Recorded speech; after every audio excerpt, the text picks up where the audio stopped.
morning, Wise. How'd you sleep? Since you're already up, come grab some breakfast with us.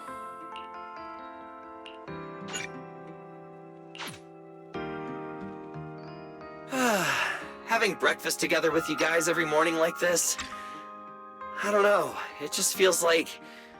It makes even my daily maintenance feel more like a special ritual, you know? Yeah, ever since we moved into Amber Hall, Wise and I have gotten into a much healthier routine. Hey, Wise, how come you got 2 fried eggs? Hand one over. I want another one too, with ketchup. Yeah. Wait, Cissia, that's not ketchup! That's my maintenance oil!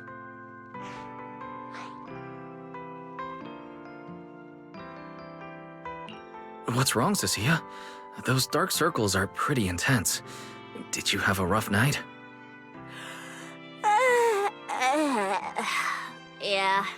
It's all because of that thing Norma sent us, that alarm gadget thingy. I was all ready for it. No matter what time it went off in the middle of the night, I was gonna shake all of you awake right away. Then we'd go catch the culprit red-handed. But it's been days, and that thing has not made a single peep. But I still couldn't let myself sleep too soundly. It was terrible last night. I counted tens of thousands of eggs and still didn't get a wink of sleep. Yeah, the mastermind stirred up so much trouble before. Why would they suddenly disappear these past few days? Wait, don't tell me our secret operation's already been compromised!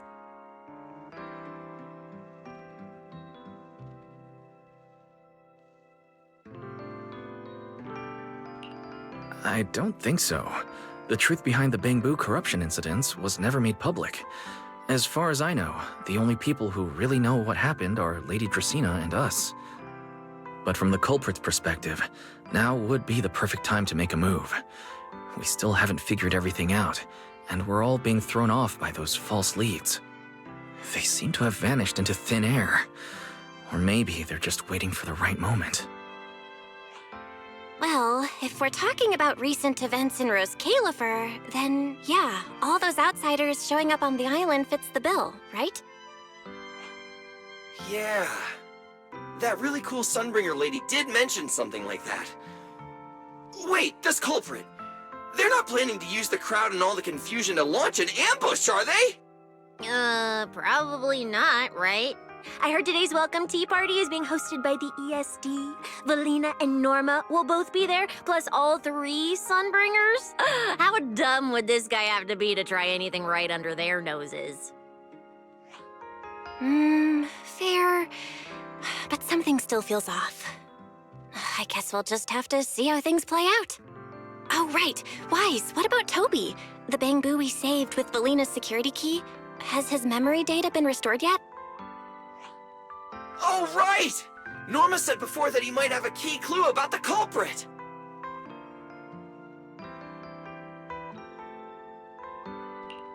I haven't heard anything either. All I know is that ever since the vaccine plugin was completed, Norma's been completely swamped. She hasn't replied to any of my messages these past few days. Aw, man. She's already that busy, and Valina still called her to the tea party to help with the guests. Sheesh. Poor Norma. Why do I get the feeling any guest who ends up dealing with a certain super cranky chief technician is gonna have it even worse?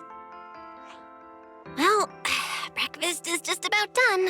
Billy, Cissia, let's go grab those supplies we talked about yesterday. Sounds good. Ready anytime. I'll stock up on motor oil while the sale's on. Pudding! And my pudding! Half-price pudding! I'm buying a whole case and stashing it in the fridge! Wise, you're really not coming with us?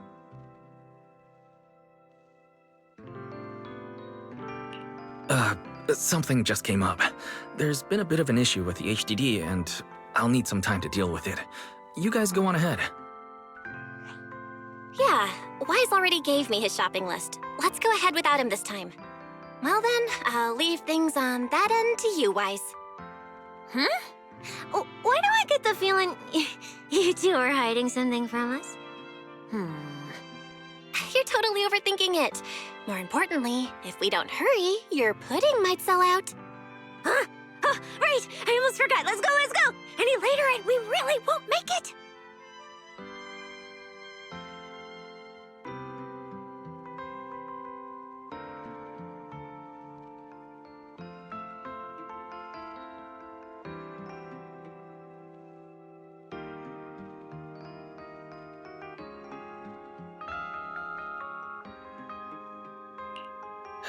Finally, I have Amber Hall all to myself.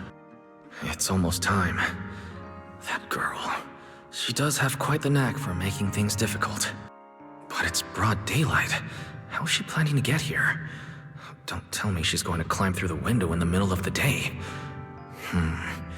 Maybe I should wait upstairs.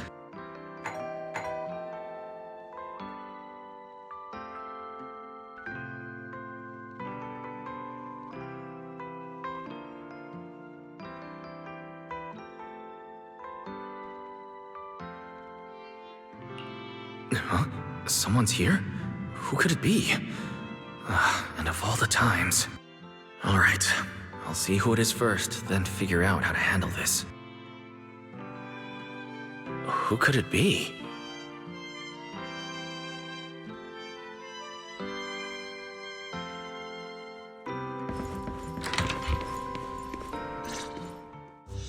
Hello! Your food delivery is here! Rawr!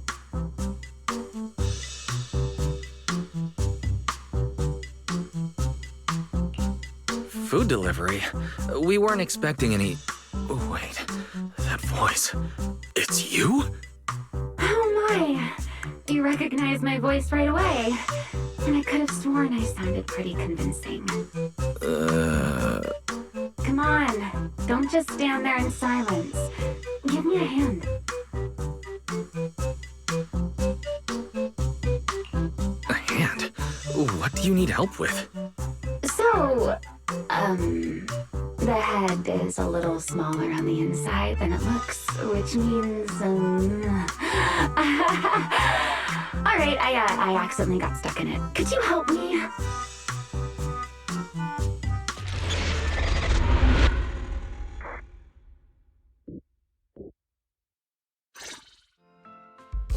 Whew! What a relief. I had no idea it would be so stuffy inside that costume. I nearly suffocated. Right. The legendary first-generation Void Hunter almost got soloed by a mascot costume. Wait a second. Where'd you even get it? Where's the real Mr. Roar? Him? Probably still wandering somewhere in a hollow as we speak.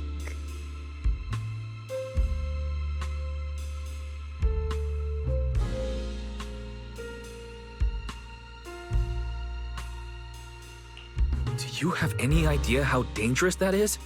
Where did you leave him? Come with me. We have to go save him, now. Why? I left him in his own shop, of course. Come now, I'm only teasing. This isn't Mr. Roar's outfit. It's just the same design. That's all. See? Did you truly think I tossed someone into a hollow? Oh, you really have that little faith in me? Personally, I'd say a certain someone brought this on herself. A certain someone who never says anything straight, only speaks in half-truths and riddles, then disappears halfway through.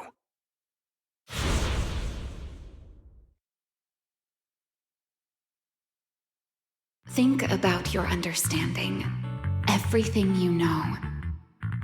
Have you ever heard of the word enchainer?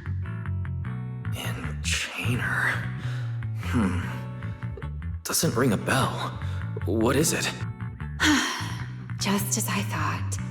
Helios never tells you anything that truly matters. But your teacher... Never mind. Let me think. Where should I begin? To put it simply, think of them as emissaries of the Creator. Or rather, the true rulers of the Great Hollows. Emissaries of the Creator? No need to look so surprised. Haven't you already encountered something similar?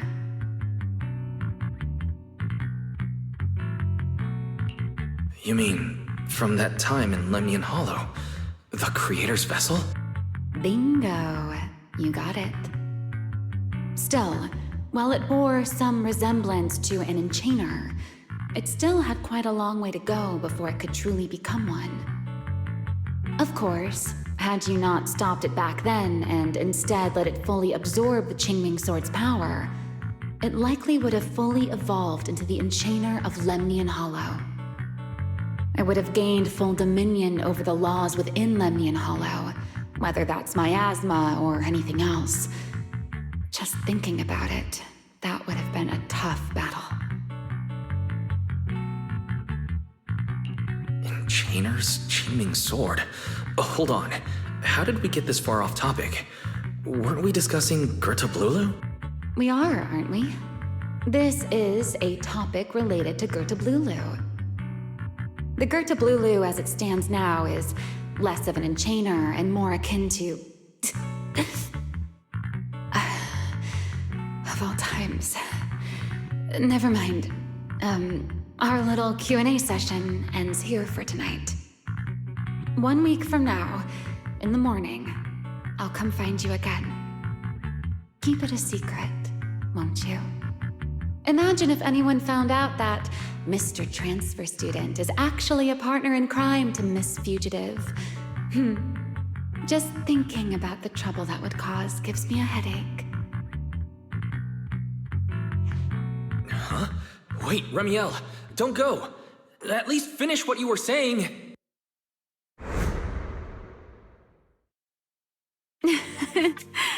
I never took you for the type to keep score. It's already been a whole week. I'll admit, I can hold a grudge. You made me wait a whole week, leaving me with a half-finished riddle. Care to finally explain, Miss Fugitive? Oh, don't be such a sourpuss, little grudge holder. Keep digging into every little thing, and people might start thinking you're terribly controlling, you know. Let's return to the topic we left unfinished that night. What exactly are Gerta-Blulu and Bashmu? The answer is quite simple. They're both enchainer larvae. Beings with the potential to become enchainers, but have yet to do so.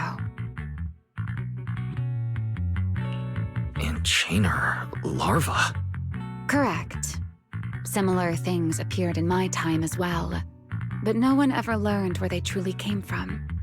And now, that thing you encountered in Lemnian Hollow, perhaps someone has finally found a way to create or control an enchainer larva.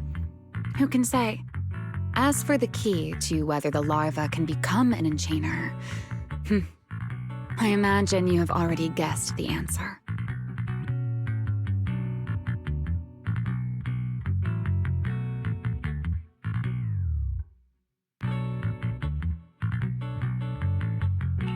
Could it be a Void Hunter weapon? Uh-huh. You're half right. Half right? What do you mean? What else could it be besides a Void Hunter weapon? Now that's a whole new question, Mr. Rule Breaker. It's my turn to ask one. That ability you tapped into when you faced Gerta-Blulu, the one that lets you interfere with singularity leakage. How has that been progressing? Can you use it reliably now? Sorry, I haven't been able to do anything like that since then. Honestly, I'm not entirely sure how I managed it in the first place. I had intended to ask Lady Dracene about it, but she hasn't shown up for the last few treatment sessions. I never got another chance. That's tricky. And here I was thinking... Thinking what exactly? that you might help me find Gerta-Blulu. I'm looking for it too, you see. Will you help me out? She's looking for Gerta-Blulu too? Why? No, wait. Before that, why did she come to Roscaelifer in the first place? If you have a question, just ask. It's written all over your face. Okay, Airspace Patrol has been conducting a full-scale search for Gertablulu and Bashmu, yet they've turned up nothing. And you, the wanted fugitive who attempted to assassinate Lady Sunbringer, are also one of their targets. Is this you trying to draw a line between us? No, I was just wondering if those two things... Belle, wife, are you in?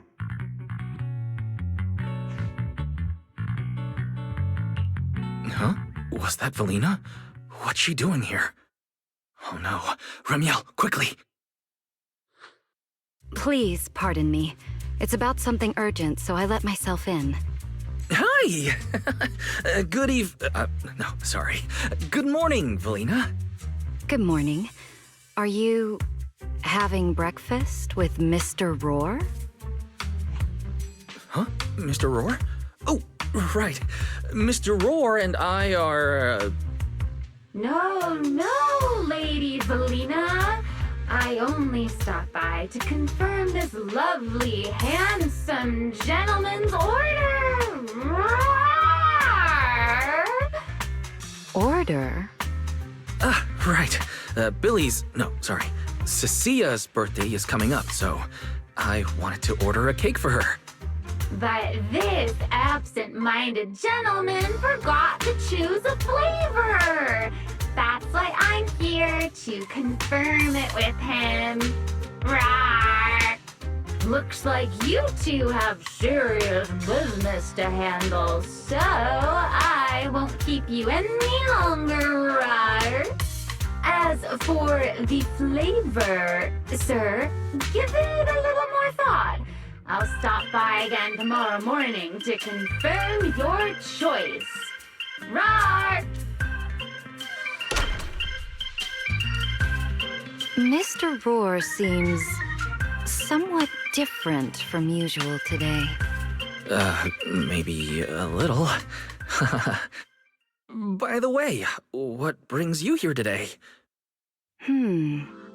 Yes, I do have a rather audacious request. Wise, I would like you to accompany me to today's tea party. You'd like me to accompany you to a tea party? Yes, you must have heard already. Guests from New Eridu will be arriving today. I have reserved Cup a Moment and prepared a welcome tea party for everyone. Originally, Norma was supposed to attend as the technical expert, but Toby's memory restoration has reached a critical stage, and she simply can't step away right now.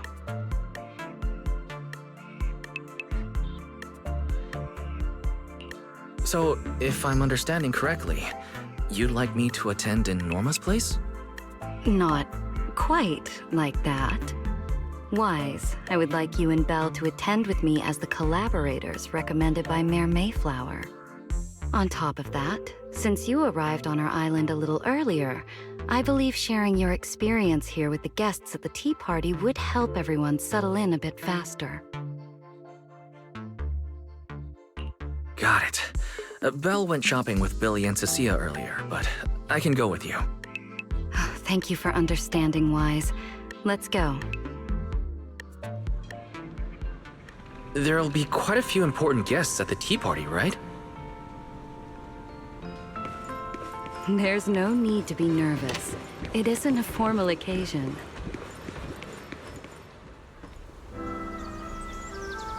Lady Lindverne, thank you for inviting us. Eldrada was the one The view here is really nice.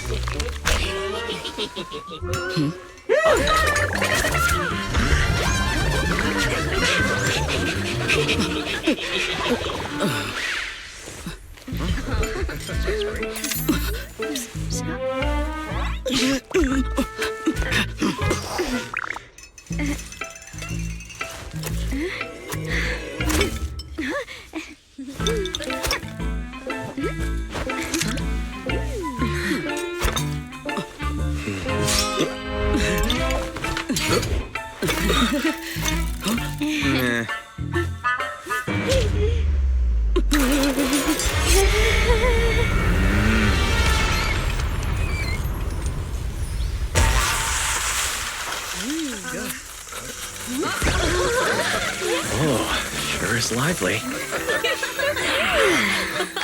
Pretty cool. Wow, that was amazing. It was like magic. I could barely keep up. To go to such lengths as to curate this exquisite opening, you truly have gone above and beyond. With the immense weight Roscaelifer carries, I had to admit I had imagined it would be a more solemn place. Relax, Mr. Owen. Even those of us in HSO don't work with stern faces every day. For a special occasion like this, we should all loosen up a little. Yes. To be honest, I also expected Roscaelifer to feel more dignified at first. But this is pretty nice too, isn't it? Just the right air to talk about cooperation.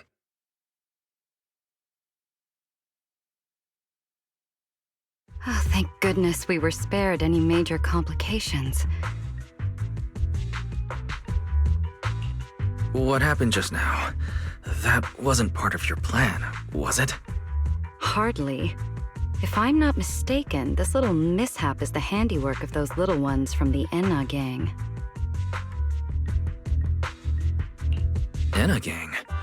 Judging by the name, is it related to Bangbu? Indeed. In Roscaelifer, many small groups form spontaneously among Bangbu, almost like clubs. The Enna gang is one of them. As for the Bangbu there, they always say they're acting in the interest of Roscaelifer and all Bangbu, but to everyone else, what they do looks more like pranks. For example, a few days before your arrival, the huge pile of bananas in front of Aurelia Academy was also their doing. It was their way of voicing their grievances against the newest logic cores. I heard they originally planned to lay out banana peels, but Bangbu do not eat bananas, and they did not want to waste food, so they simply stacked the bananas instead.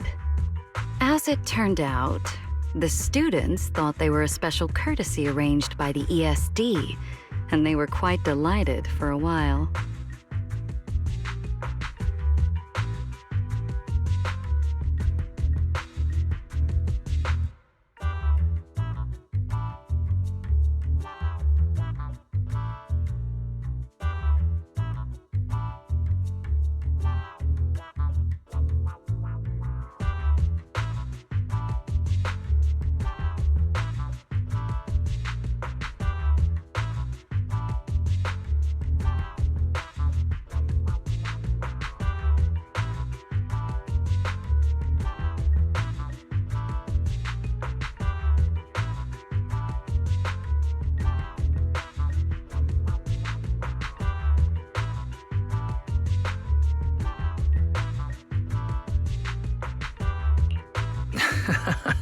So that's what you call doing the right thing for the wrong reasons.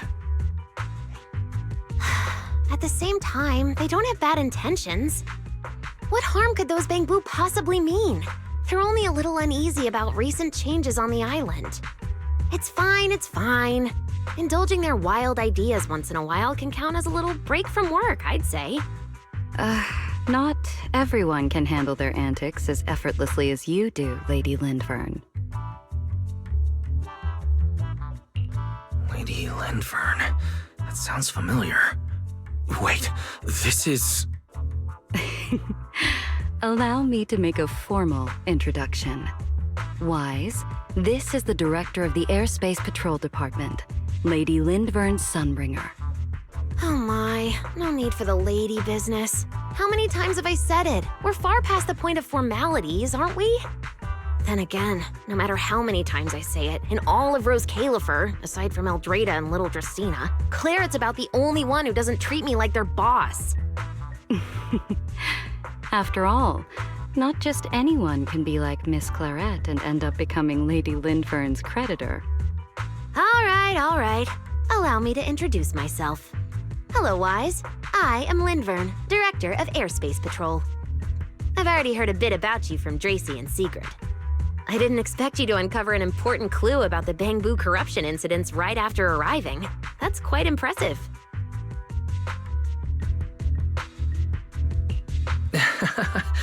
You're too kind, Lady Lindverne. I really didn't do too much. Well, I'll be counting on you later, all right? Also, no more lady this and lady that. Just call me Lindverne. Okay, I'll try to get used to it. Wait, later? What exactly are we doing later?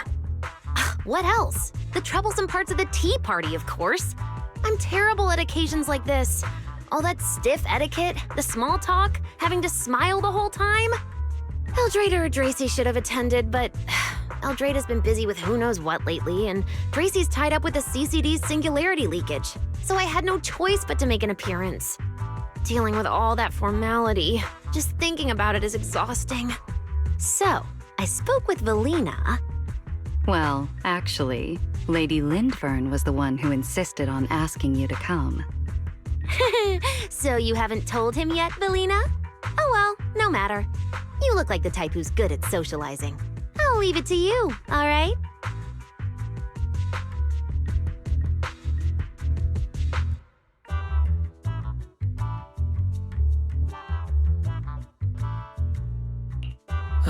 At this point, I don't think I really have room to refuse.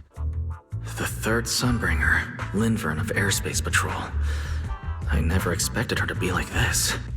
And what she mentioned earlier, the singularity leakage at the CCD. Speaking of which, Lady Lindverne, has the singularity leakage at the CCD still not been cleared up?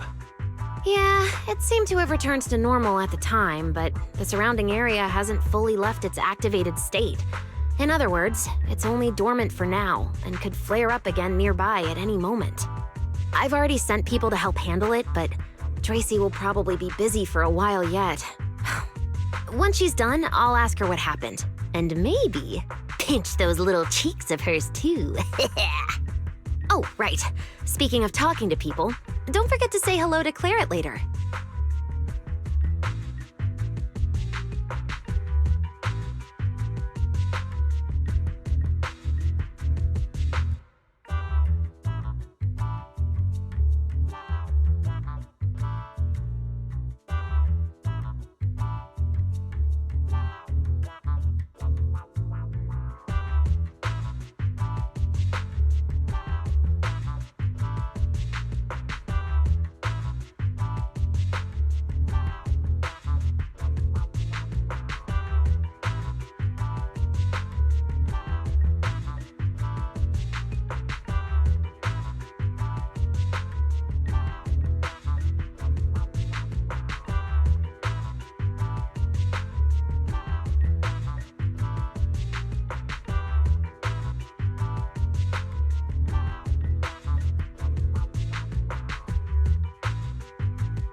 Claret?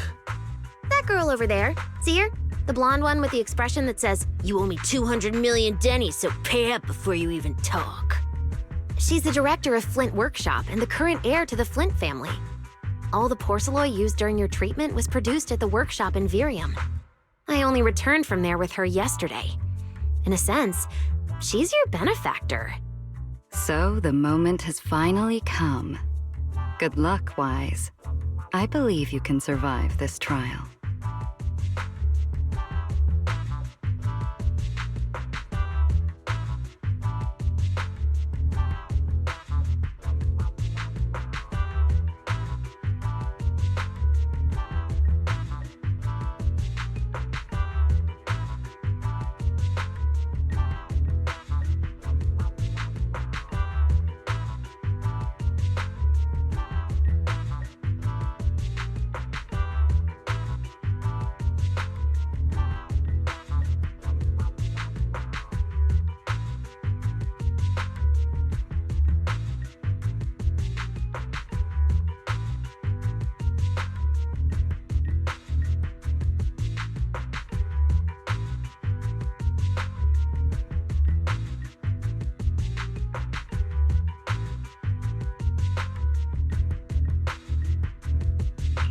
Wait, why do I feel like this is getting more dangerous by the second? Nothing terrifying is going to happen, right? No, Claret isn't that frightening. She's just a little earnest, that's all. If you're really worried, I'll teach you a little trick. Compliment her. Anything will do. flattery does wonders.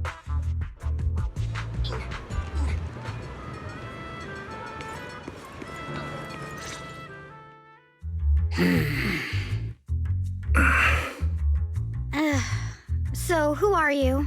Another outsider? You've been staring at me for quite a while. Got something to say? Or is this some kind of new Eridu etiquette? My apologies, Miss Claret. I was just considering how best to express my gratitude to you. Gratitude? Are you sure you've got the right person? Did I help you with something? Oh, wait, I get it. So you're the one Dracene and the others are trying to save. Yes, that's me. Thank you very much for your help during my treatment. Oh, I forgot to introduce myself. My name is Wise. Nice to meet you, Miss Claret. Help? Funny, I don't remember doing anything like that. All I remember is someone sweet-talking me into investing in some ridiculous long-term treatment project, then burning through at least 3 days' worth of my workshop's porcelain output in a single day. As for how that turned out, that has nothing to do with you or that byproduct inside you. I'll go have a nice little chat with that innocent-faced little liar myself. She really doesn't pull any punches. Maybe I should try complimenting her like Lindverne suggested. That might help ease the tension. Is there anything else? I'm truly sorry. I never imagined my treatment would require so much porcelain. I know this is an exceptionally rare material that only Flint Workshop can produce. I'm deeply grateful for your generosity, and I won't forget it. Good. At least you understand. Hey, wait, don't just bow all of a sudden. You don't need to be that formal just to thank me. Everyone's watching. Honestly, you... fine, I'll let it slide since you're at least being reasonable about it. Drop by my workshop sometime. I'll personally take a look at that etheric other situation of yours. I ought to know what my family's porcelain ended up being used for, shouldn't I? Please don't worry, Miss Claret. I'll do everything I can to make up for your losses and prove your investment was worthwhile. All right. Save the pleasantries. Dracene and Lindverne say the exact same thing every time they're trying to squeeze more porcelain out of me. I've heard it all before. Miss Claret, you're really kind. Don't suddenly say things like that. People are going to get the wrong idea. Anyway, I won't hold the porcelain thing against you today. I mean, none of this was your fault to begin with. In a few days, I'm gonna track down Dracene and settle this properly. This time, I won't let her bat her eyelashes and worm her way out of it. Somehow, my impression of Lady Dracene has changed somewhat.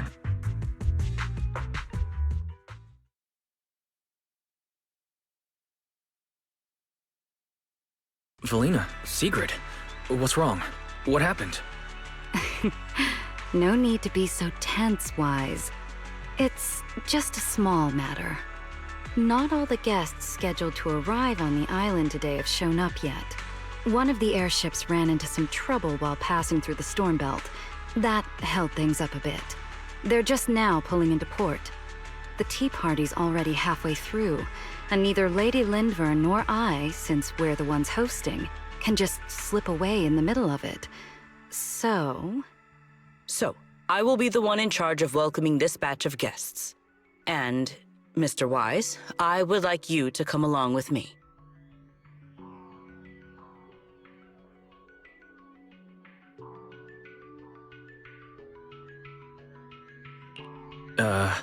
I have to go too? Well, here is my request. Most of the guests aboard this airship are scholars specializing in holotechnology. Compared to the warriors of Airspace Patrol, I think they would find much more to talk about with Mr. Wise. I see. Got it. Leave it to me. Your understanding is appreciated. Now then, no time to waste. Let us move out. Today's tea party was a close call, but we came through safely. I hope this marks a good beginning. You were very composed the whole time, Sigrid. You are too kind.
The guests should be leaving the station soon. Let us wait here for a moment. The last time I was here was just after we first arrived on the island. We left familiar 6th Street with Norma and set foot in Roscaelifer for the first time. 6th Street. I believe I have heard of it. Is that where you reside in New Eridu, Mr. Wise? Yes. Belle and I run a video store there called Random Play. We live there as well. A video store? Come to think of it, the temporary stall in front of Amber Hall is... Ah, I see. That explains it. If you're interested, Sigrid, you could get a membership for our shop. It offers decent discounts, makes renting tapes much easier, and works at the stall too. I shall give your suggestion due consideration, Mr. Wise. Ah, the guests have arrived. Mr. Wise, let us greet them.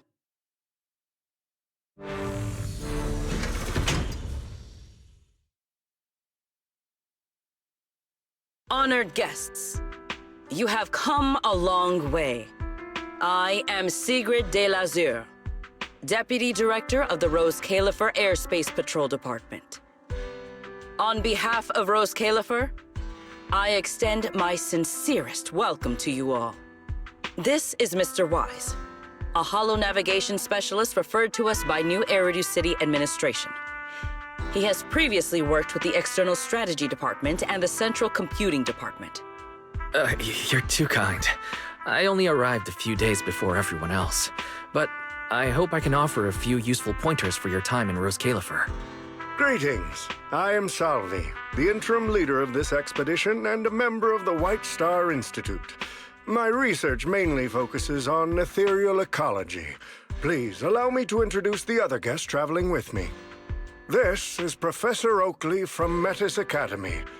And this is Miss Lawton, a peer of mine at the White Star Institute.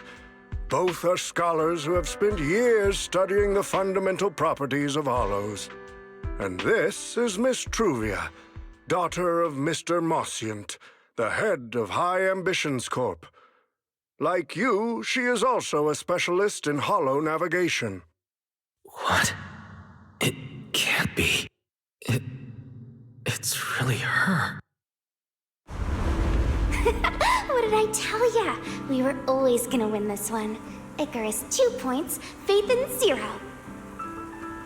That's only twice. Nothing to brag about. Not satisfied? Fine then. Let's run it back tomorrow. Bring it on! We've got all the time in the world. I could go head-to-head with you for a lifetime. Looks like someone's gonna be losing for the rest of their life, huh? Truvia, you... What did you just say? I'm saying, what's that got to do with me? Truvia, you... Why? You could have easily... Truvia I know would never say something so cruel. Cruel? How do you have the nerve to call me cruel? You two...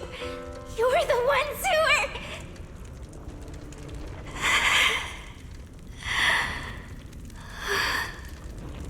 Forget it. Let's just say goodbye here, Phaethon.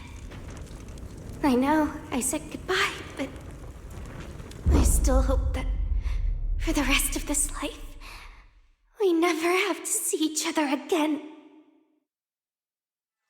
That really is Truvia. Why? Why is she here? In Roscaelifer? Did she already know Belle and I are here? No, she probably didn't. Right. They just introduced her as the heir of the head of High Ambitions Corp. Should I pretend I don't know her? Or, no, she seems to have noticed me too. Should I go say hi?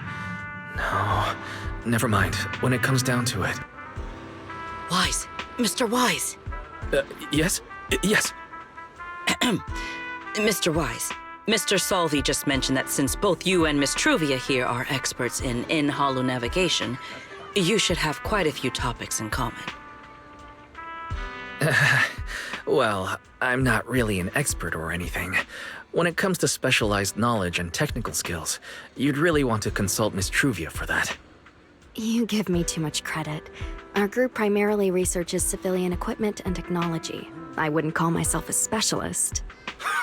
Why are two talented young folks like you being so modest? All right. Doesn't Mr. Wise also have a younger sister? That's right. Then it seems I recognize you correctly. To be honest, you and your siblings' names have come up several times in our Institute's recent research logs. Naturally, I became curious and looked into it a bit. That's when I discovered Mr. Wise and Miss Truvia. Not only do your research interests overlap, but you also share another connection. You both studied at Helios Academy, and around the same time, no less. That's correct, Professor Salvi. Wise and I were both students at Helios Academy once. It's just, after the fall of the old capital, we never saw each other again. Oh my, so it truly is as I suspected. Once we reach the tea party, I'm sure you two former classmates will have plenty to catch up on. Unlike an old man such as myself, at my age, there are hardly any classmates left to reunite with. I suppose you're right. Professor Salvi certainly knows how to put people on the spot. I need to think of something. We can't spend the next few hours like this. I would love the chance to speak with Mr. Wise a little longer, but the journey was rather rough, and I'm afraid I'm feeling a bit airsick. If I were to attend the tea party in this state, it would hardly be proper. Sorry, Miss Truvia. That was our oversight. We did not account for a situation like this. Today's tea party is just a casual welcome we have put together for you all. You do not need to worry about a thing. We will be hosting a proper formal reception for everyone down the line. If you are feeling a bit under the weather, how about having Mr. Wise accompany you for a stroll in the nearby park so you can rest? Huh? Miss Truvia politely declined the tea party. She probably wants to catch up with her old classmate who she has not seen in ages. Mr. Wise, too. He seems to have a lot to say to Miss Truvia. Yes, that must be it. Then allow me to lend you all a helping hand. Since Deputy Director Sigrid has suggested it, Mr. Wise, if you have no objections, I would be happy to accept. Why would I object? I'd be happy to. Rest assured, Mr. Wise. Leave everything here to me. Please, take all the time you need to enjoy your walk with Miss Truvia. I shall explain the situation to Lady Valina. Yes. We should be going too, Miss Truvia. We don't need to be so formal with each other, do we? Oh, of course. This really is beautiful. Give me a proper tour later, okay?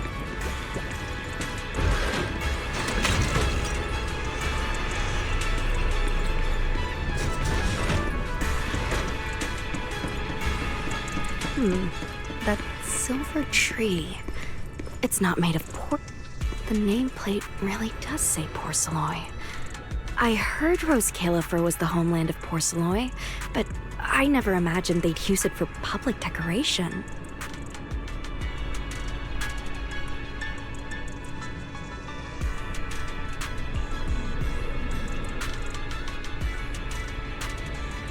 I see.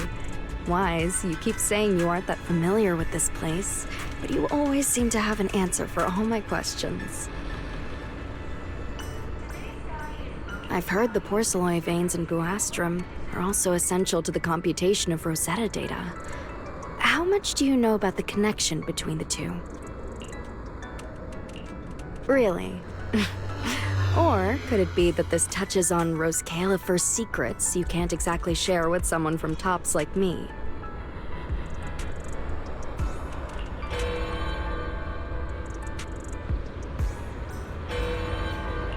Next time, huh? I'm sorry, Truvia. It's all right, Wise. Come on, let's see what's up ahead. There's so many people over there. Yeah, there's a fountain over there. The big... It's so cool here, and the breeze is nice.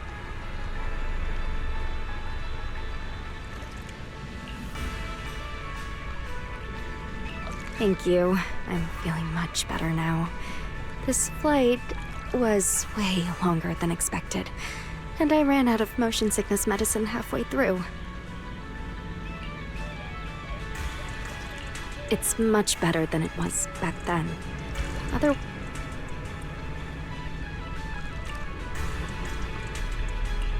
Thank you for your concern.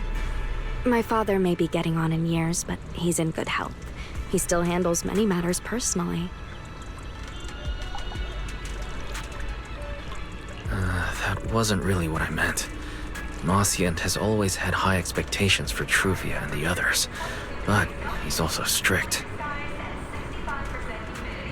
Especially after that incident. If I remember correctly, that was around the time Truvia started to. I wonder whether things between her and her father have improved since then. What's wrong, Wise? What's got you thinking so hard?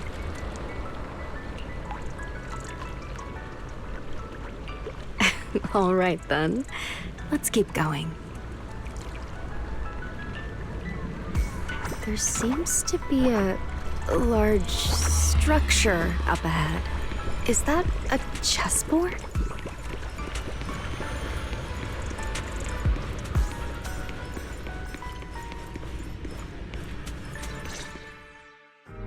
Oh, it really is a chessboard. I feel like it's been ages since I last played a game of chess.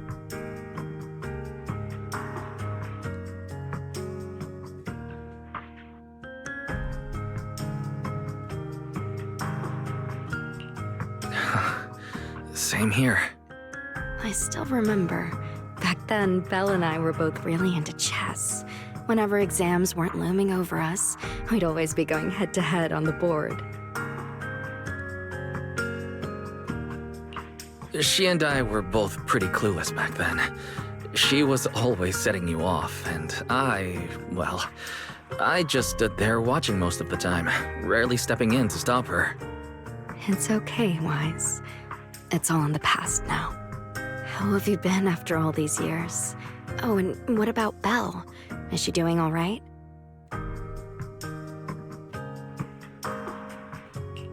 We're both doing fine. Belle, she's still the same as ever. Gets hyped about something for like 3 minutes, then she's over it. She can't sit still for the life of her. A few years back, we opened a video store called Random Play on 6th Street in Janus Quarter. Business has been, well, decent enough, I guess. Even though we're supposed to be running that place together, Belle only ever gets serious when it comes to stocking horror films. The rest of the time, she also struggles to get the books balanced. If you've got time later, Truvia, feel free to swing by. I'll let Belle know to set you up with our highest tier membership card. No expiration, and permanently free. Well then, let me thank you two managers in advance.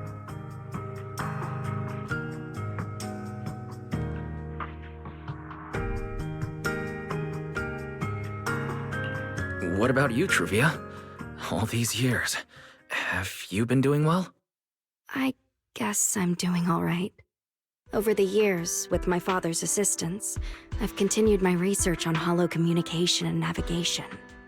Back in the day, as one of the primary investors behind Helios Academy, High Ambitions actually retained a small portion of the related research materials. My father plans to adapt the technology for commercial civilian use. Fortunately, that's something I can help with.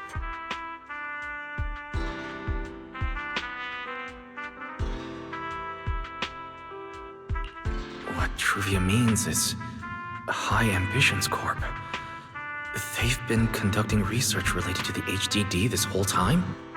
Does she go in and out of holos as much as I do? If so, what's the condition of her ocular implants? Mosient, High Ambitions Corp.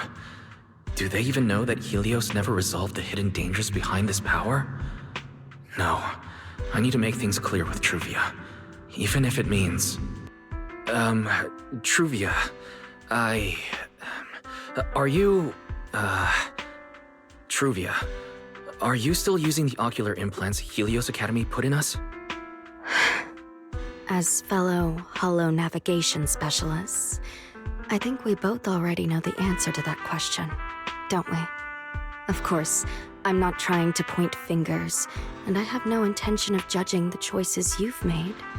But for me, I don't want this power to go to waste, and I don't want the memories tied to it to be forgotten along with it. Truvia, you got it wrong. That's not what I meant. That incident back then, Helios Academy never fully resolved it. And not long ago, my ocular implants started acting up again. Enough. Let's not talk about this anymore. I want to hold on to those memories, but that doesn't mean I want you dragging me back to that day. I don't want today, this day of our reunion, to become the continuation of that day. Sorry. It's okay. That's all in the past now. Didn't you say it yourself? We were just kids back then. We didn't know any better. And childhood, it's nothing more than the briefest chapter in our long, drawn-out lives. Compared to the present and the future, it's insignificant, and not really worth you and me bringing up over and over again.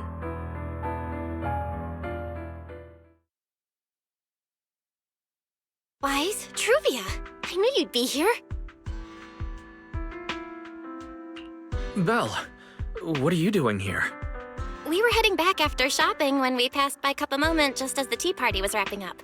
Sigrid mentioned you'd come out here with an old classmate, so I figured I'd swing by and check in. I never would have guessed it'd be Truvia. That was cold, Belle. When your brother saw me, he was a lot more excited. I'd love to stick around and chat longer, but I'd rather not put myself through trying to keep up with you two chatterboxes at the same time. Now that the tea party's over, I should head back to the place the ESD arranged for us before my companions start worrying. Wise, Belle, I'm really glad we got to see each other again here in Roscaelifer. Maybe next time, if we get the chance, we can sit down and catch up properly. No need to walk me back. I've checked the map, so I should be able to find my way. Besides, I'd like some time to myself. I'll see you around.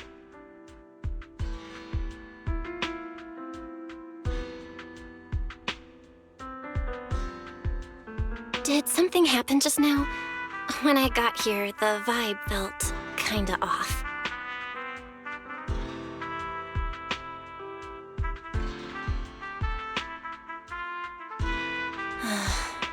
I didn't expect things to turn out like this.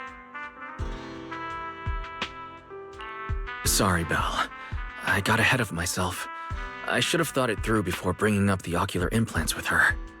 It's okay. You meant well. Don't overthink it. The power inside us. We don't know how much Truvia understands it. But if anything goes wrong, we're going to have a serious problem. But there's no way to talk about any of this without bringing up Serpico. We need to find the right way to tell her.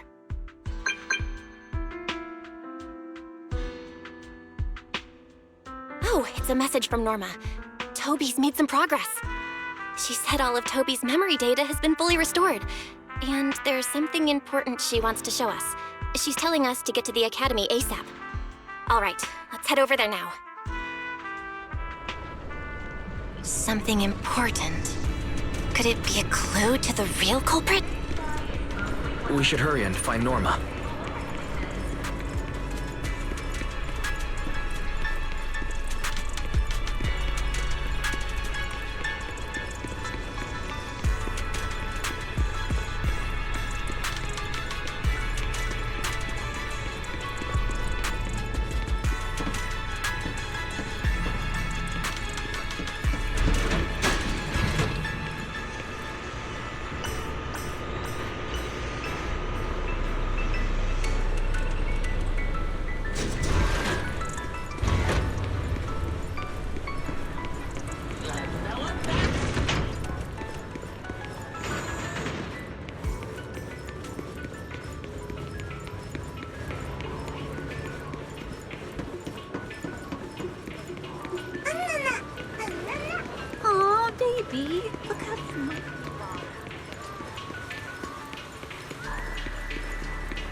Guys, what took you two so long? Norma, did you find anything in Toby's memories? Any clues about the culprit? What exactly did they do to those bamboo? Whoa, slow down! Your expectations are way too high. Now you're making me nervous. Anyway, just like I said in the message I sent you, Toby's memory restoration work is done. Some of the data's been totally wrecked by corruption, but no biggie. I still managed to dig up someone who looks like a prime suspect. I've already seen it plenty of times. Here, take a look for yourselves. So you actually woke up, huh? Sorry. If you just been a little more cooperative, it wouldn't have had to come to this. Poor thing. In a moment, you're gonna get in that machine, nice and quiet. Shh. Don't be scared. Soon you won't remember a thing. You've been entrusted with a very important mission. Don't forget that. This guy, who is he? Based on what he said, he's gotta be the culprit. Exactly. That's what I think too. Unfortunately, though, Toby had already completely lost the ability to move by that point. He never got a look at the culprit's face. Even though we've confirmed there's a culprit, we don't have a lot of clues beyond that. Wait, the culprit mentioned something about getting Toby into some kind of machine. If we can find that machine, we might be able to track him down. You may be onto something, Belle. If we can locate that machine, we may be able to trace it back to the culprit. The question is, where do we start looking? Norma, over there, on the wall. Looks like there's something there. Can you zoom in on it? You got it. It looks like graffiti, but it doesn't feel random. It's more like some kind of symbol. Wait, isn't that the symbol of the Enna gang? The Enna gang? I didn't expect this to be Enna gang turf. Wise, Belle, do you know anything about them?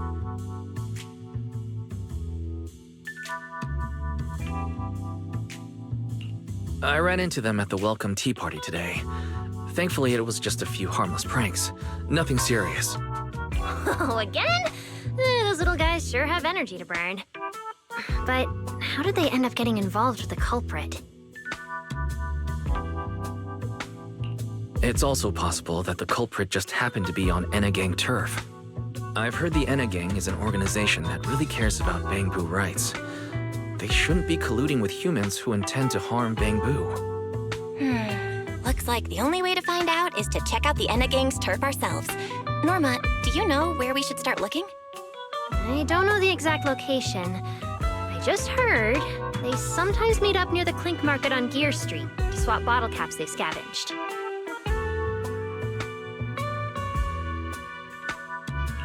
Clink Market? Bottle caps? The bamboo have their own little market, right on Gear Street. Oh, right, they've been doing road work around there for a while. Probably haven't been there yet, huh? Gear Street is where the bamboo hang out. It's packed with facilities catering specifically to them, and bamboo loves settling down there. Some people even call it Bamboo Street. Same place, different names. As for bottle caps, I don't know if you've noticed, but the bamboo and roscaelifer are absolutely obsessed with collecting all kinds of bottle caps. They've basically become hard currency at this point. More useful than Denny's, even. So basically, if we want to go collect intelligence from the bamboo, we'll need to have some bottle caps ready. Oh, I just got an idea!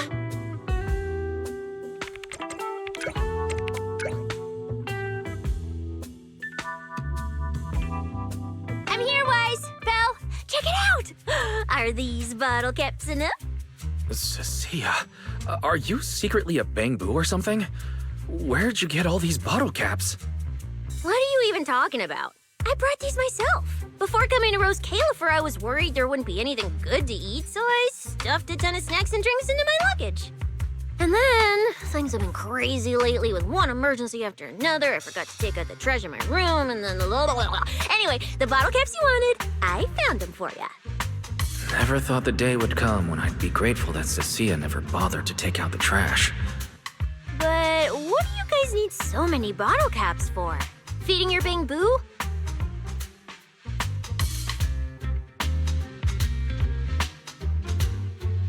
Oh, I see. Now what are we waiting for? Let's get moving! I'll sit this one out. With someone from the ESD tagging along, I doubt you'd get anyone to talk.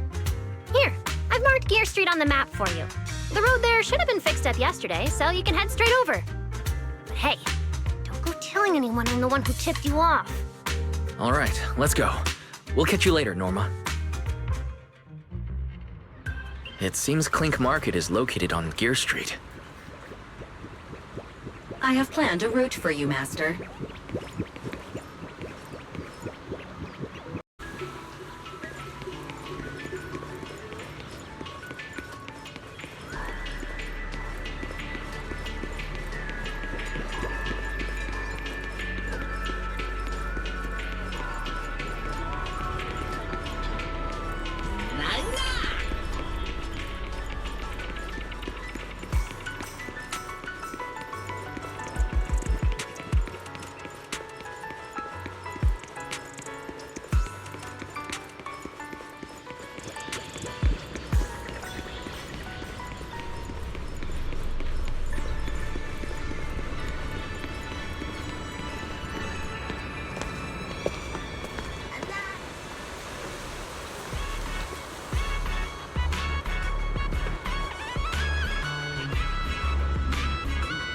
Master, we have arrived at the target location, Gear Street. So this is Gear Street. There really are bamboo everywhere. Just like Norma said, our target is Clink Market. Huh. Is there anything around here that looks like a market? Well, based on my extensive experience solving cases as a public security officer, over there! That red mailbox! That one! The little door next to it looks extremely suspicious. It might look completely ordinary, but did you notice? That bamboo by the door! He's obviously standing guard, and he keeps looking around. There has to be something important hidden behind it. That does seem suspicious. Let's go check it out.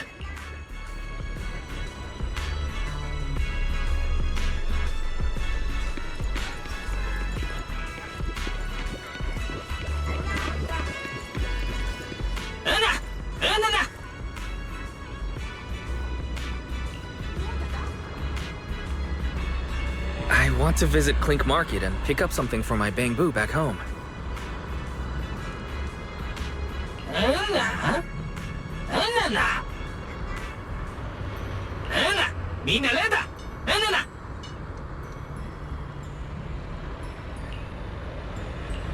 Yeah, this door's way too small. But at least I found the right place. Clink Market, how am I supposed to get in? Right, I can use Eos's body. Alright, everything should be set. We should go in and take a look.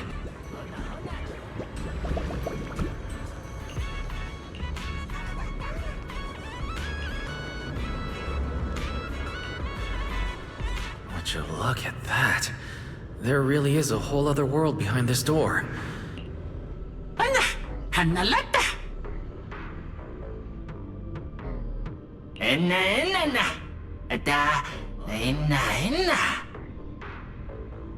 That bamboo seems really well informed. I'll go ask them about it.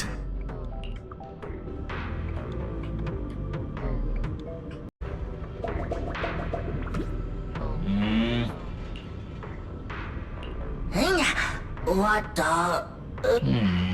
No response. What's going on? Is something wrong with Eos's language module? Wait, unless...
This is bad.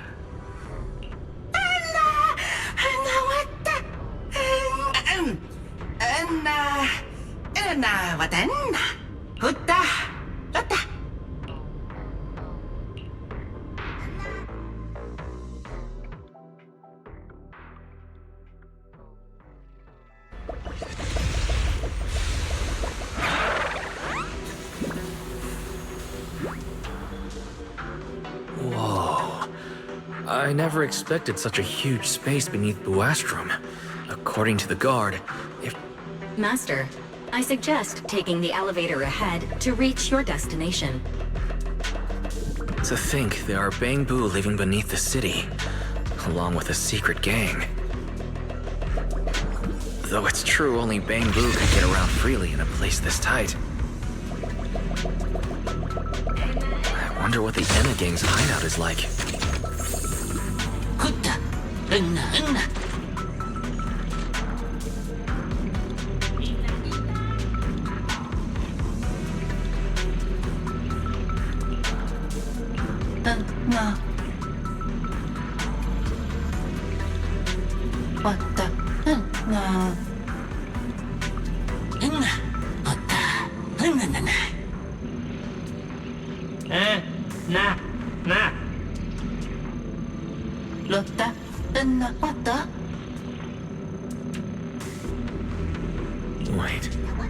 they looking at me now? I'm still trying to figure out what they were all mumbling about.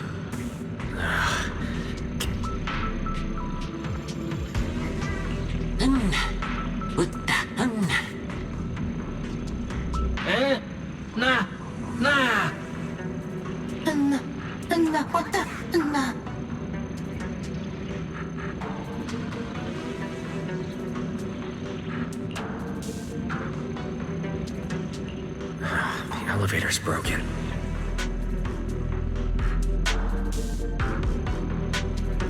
Maybe I can try hacking into those robots.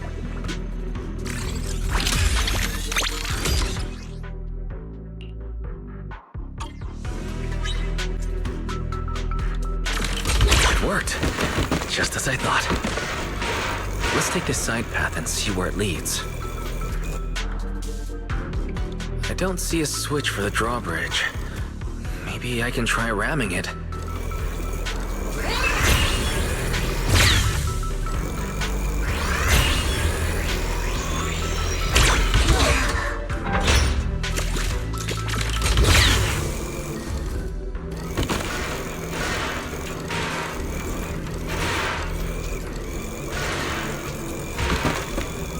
This robot's more agile than I expected. There are so many narrow pipes. So this is how the bamboo from the Anna gang usually get around? Wait, am I supposed to go down like this? It's faster than I expected.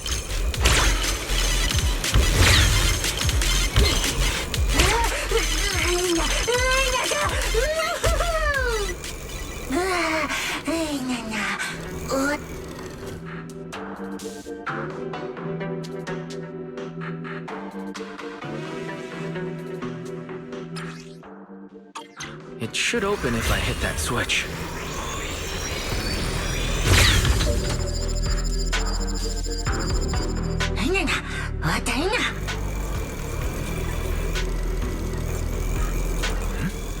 I can hear something nearby.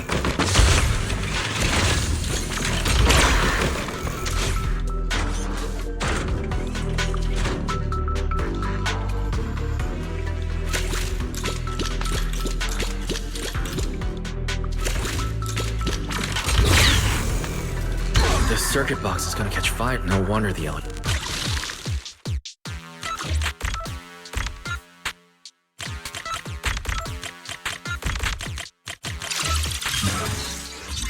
Okay, that should do it.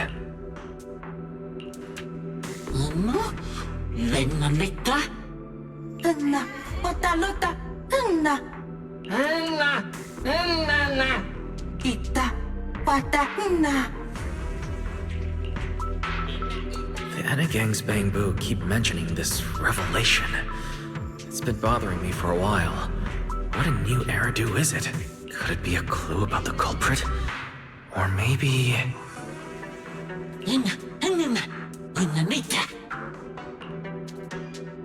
What is the connection between the revelation and the culprit?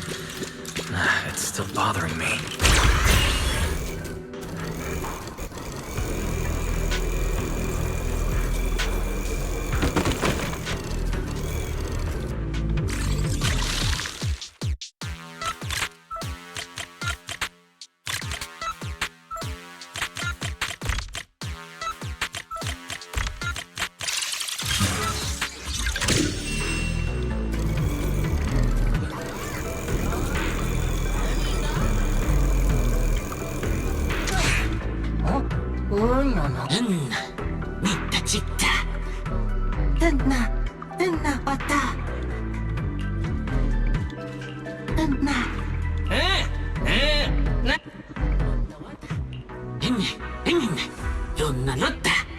Master, based on a rough calculation, the probability of this vehicle safely delivering EOS to the destination is 98.732%. I don't even know where to start. That this can even be called a vehicle, or that absurdly precise probability.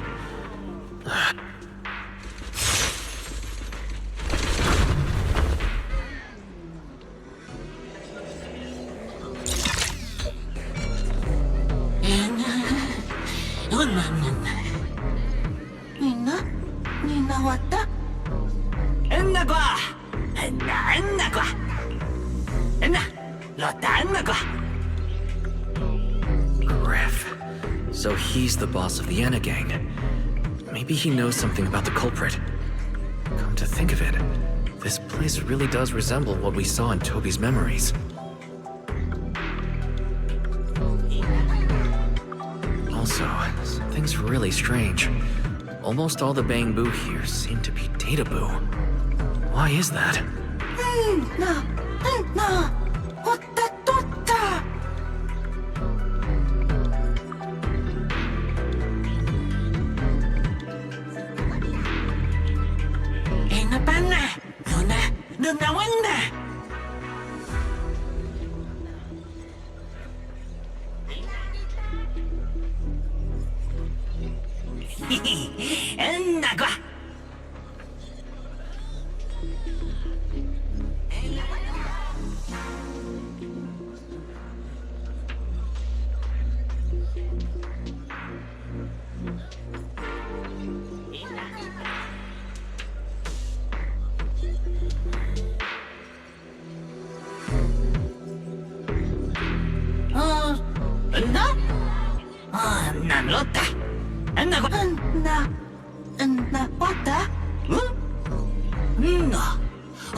So this is Prophet Boo, the oldest bamboo of the Enna gang.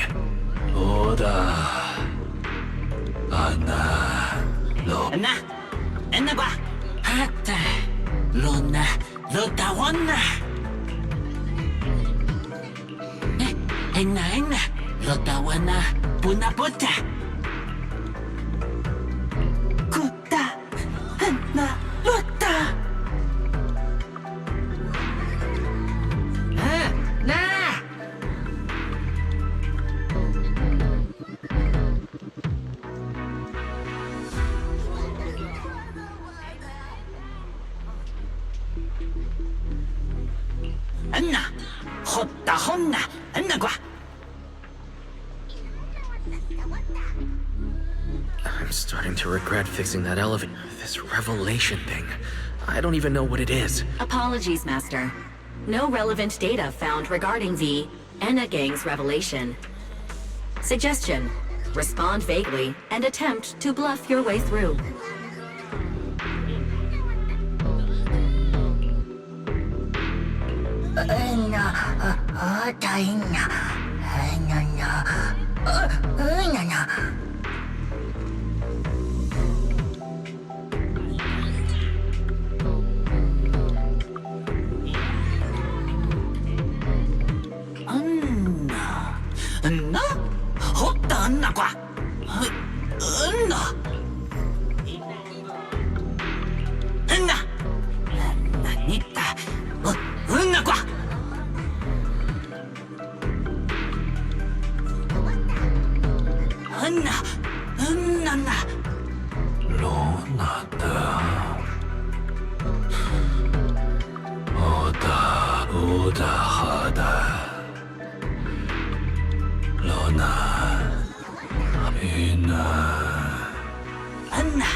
Oh?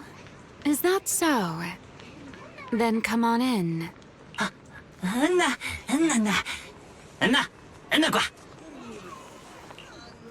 The Great One. Could that be the culprit?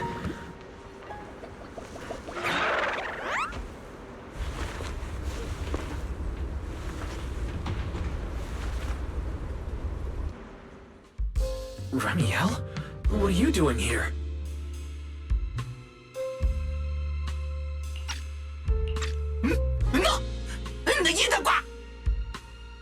Oh yeah, he's up to no good. He is the partner in crime of a fugitive like me, after all. Answer me, Remielle. Why are you here? And what are you doing with the Enna gang? Oh my, that is a curious question. Barging into someone else's home uninvited, then starting with, "Why are you here?" How terribly rude. Oh, wait. I suppose I did something similar myself not long ago. Never mind. Not important. Yes? Haven't I mentioned before? This is the proxy from the External Strategy Department.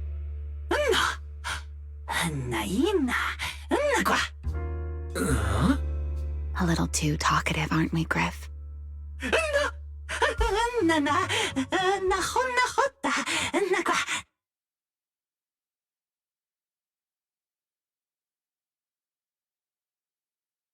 Well then, it's just the two of us now, my charming little bang-boo.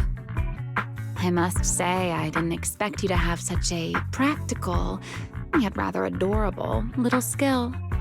You haven't used this, little trick for anything mischievous, have you?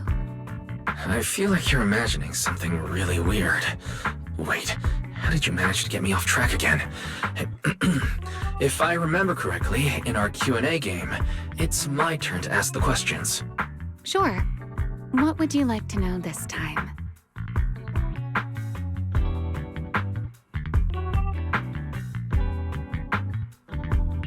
Why are you on the Enna gang's turf? And why do all the Bang-Boo here seem to respect you so much? My, you really should listen when people are talking, Mr. Impatient. Didn't I already tell you? This is my home. What's strange about finding me in my own home? So, you're the real leader of the Enna gang? What are you talking about? The leader of the Enna gang is Griff, the one who brought you in just now. Me? I'm only a poor soul they took in recently, that's all. But don't the Enna gang's Bang-Boo hate humans? Why would they... Because the Bang-Boo they call Prophet Boo saw me once, long ago. It must have been over 100 years ago. I never imagined a Bang-Boo could live that long. In his eyes, I'm still the Void Hunter, and a friend of their mother, Lady Sunbringer, the person they hold most dear.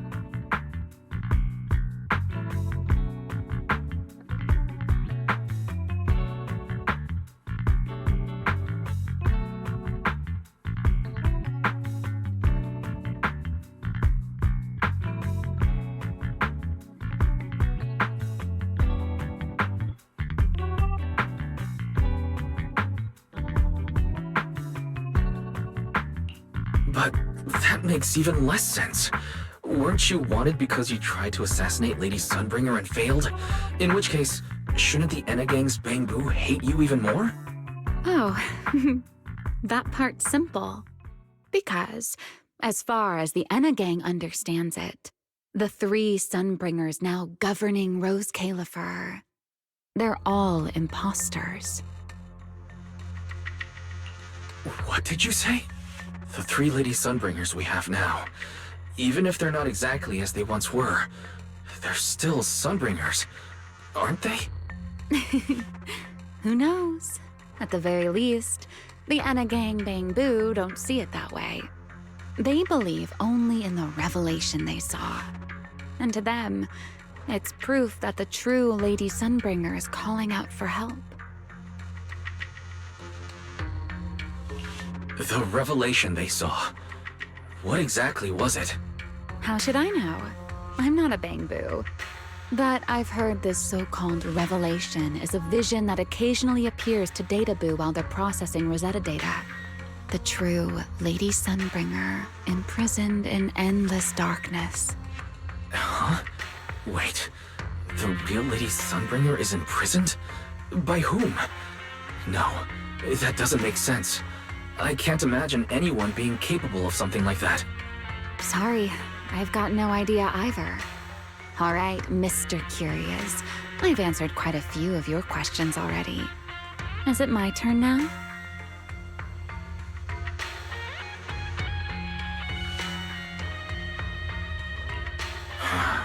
What do you want to ask? No need to be so nervous.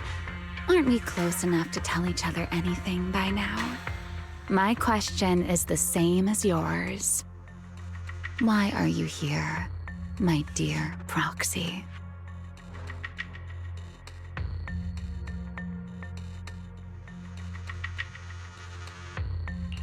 Remember Toby? The Bangbu we rescued from Gertablulu. We managed to restore some of Toby's memories. He was kidnapped, and the place where it happened had Enagang graffiti. I see. So you've come to the Enagang looking for answers. Singularity leakage, the culprit behind the Bangbu case, the Enagang, Gertablulu. If my guess is right...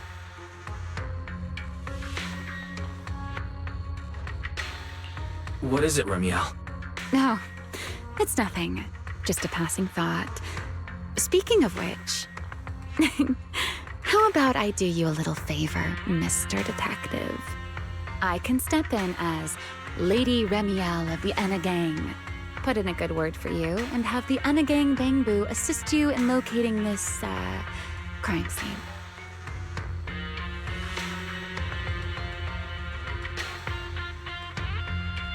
Really? That would be a huge help. Thank you. Wait. This doesn't come with some extra condition, does it? No. Knowing you, of course it does. Out with it. What are you scheming this time? Oh my, Mr. Detective. Isn't that a little much? I told you my condition ages ago. Help me investigate Gertablulu. And, if I'm not mistaken, Gertablulu and the culprit you're after may end up being connected. Remielle, you really should do something about your habit of speaking in riddles. Very well. I'll try to restrain myself. Though, I am rather fond of riddles. A riddle keeps the uninvolved safely in their garden of ignorance, while guiding those who seek the truth one step at a time toward the heart of the mystery. In the end, a riddle is simply what truth looks like when the people involved don't all have the same information. But enough philosophy.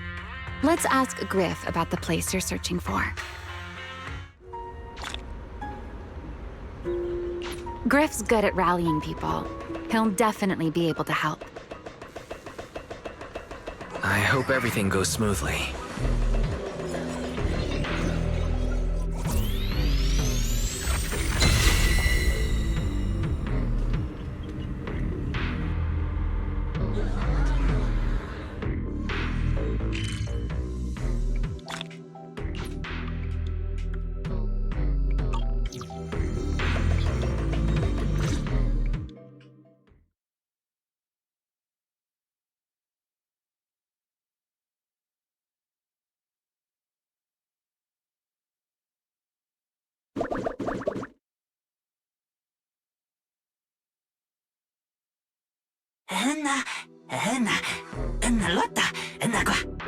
Just as I'd expect from you, Griff. Quick and efficient.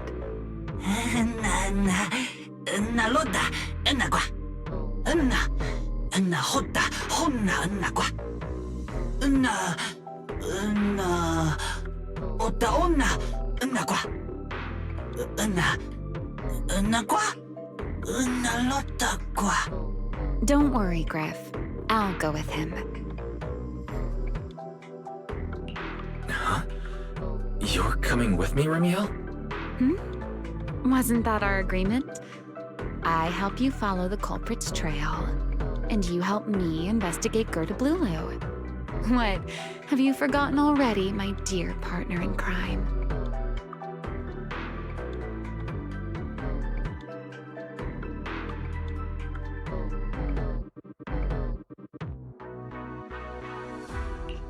I can't shake the feeling that you just maneuvered me into this again.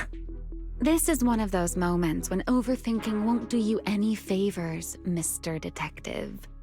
Besides, rather than concern yourself with such trivial details, my adorable little Bang-Boo, before we officially set out, could you change back into your proxy form for me? Those short little arms and legs won't be much help after all.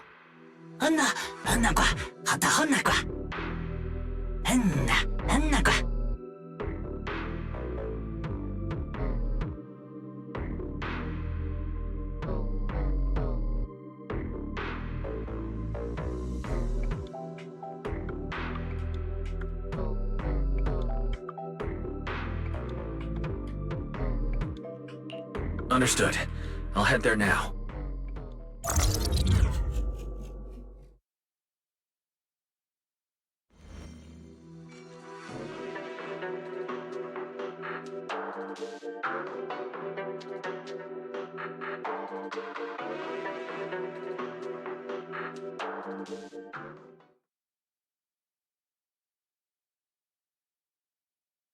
So the place where Toby was kidnapped really is at the very bottom of the retroflux zone. But I still feel like Remielle's keeping something from us. Just like she said in her little Q&A game. You're not allowed to lie, but that doesn't mean you have to tell everything. And we still have no idea why she tried to assassinate Lady Sunbringer in the first place, or what she's actually after.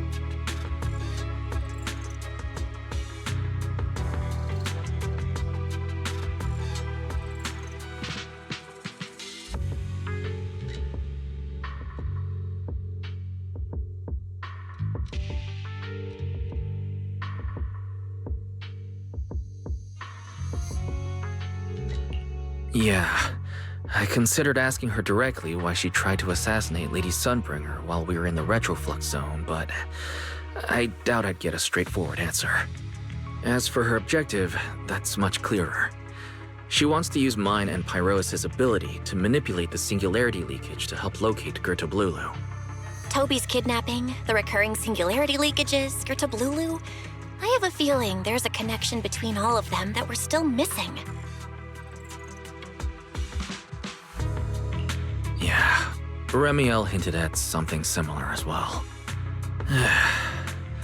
Looks like the only way we're getting any real answers is by finding that crime scene at the bottom of the retroflux zone. Billy and Cissia should both be resting in their rooms. Want me to call them over to help? That won't be necessary. Too many people could compromise the investigation, and it might make the Enna gang Bang-Boo uneasy as well. Besides, with Pyrois and Remielle accompanying me, I think we'll be all right. Okay, stay alert. Fairy and I will support you remotely. Target located. Optimal route planned. All right, we should get going.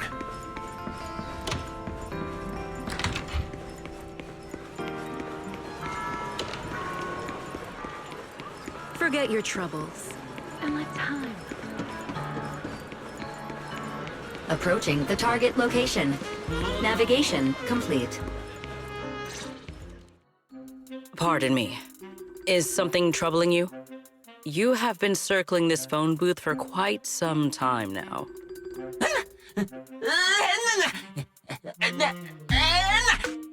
Huh? But it is behind you.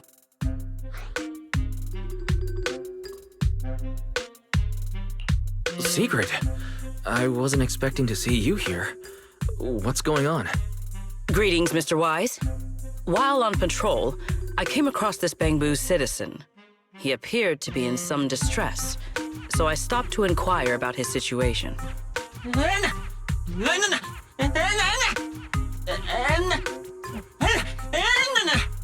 Waiting for someone?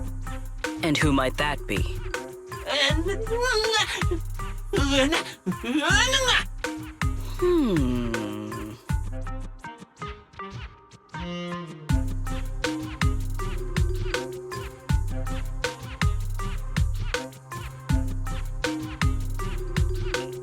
This Bangbu. Is he the one Griff mentioned that's guarding the phone booth? He's way too nervous. Sigrid's starting to get suspicious. I need to come up with something before he gives himself away.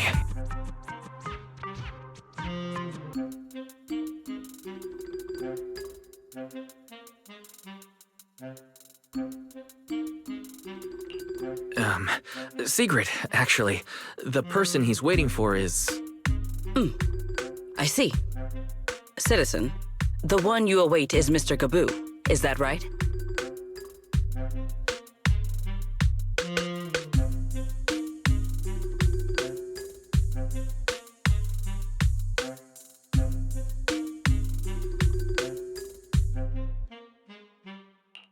Mr. Gaboo? Whomst? I do not know, but we must stay here. We must wait for Mr. Gaboo. Perhaps today, perhaps tomorrow. But one day, we shall wait no longer. For Mr. Gaboo will finally arrive.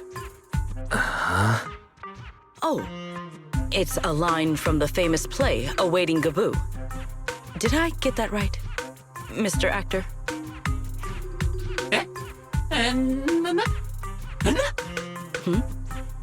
Are you not an actor from Spotlight Theater? But the line you just quoted was unmistakably from... Ah, wait. I understand now. In the script of Awaiting Gaboo, there is no phone booth, no Spotlight Theater, and no actor boo. He must have immersed himself in the role for so long that he is still mentally in character. Yes, that must be it. I ought not disturb his rehearsal any further. My apologies, Mr. Actor. I misunderstood the situation and rudely interrupted your rehearsal.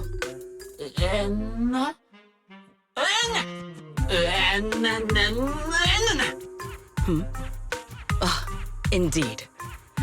Only by holding fast to courage and conviction can we fulfill our duty to protect Roscaelifer. These two. How are they even having a conversation right now? They're not talking about the same thing at all. Oh well. At least Sigrid doesn't seem to suspect anything. If she learns that Remielle is involved, explaining the situation could get complicated. Oh well, we've come this far already. I'll deal with it later if it comes to that. Well then, now that the misunderstanding has been cleared up, I shall not interrupt your rehearsal any further. Farewell, you two. I wish you a pleasant day.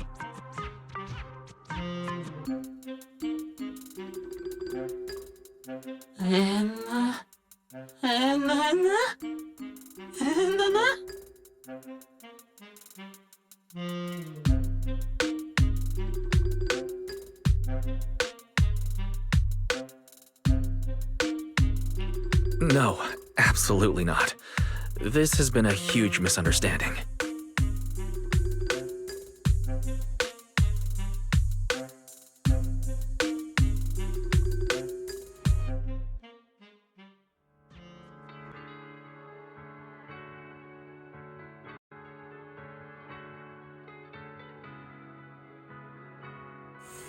Well, it's about time you showed up.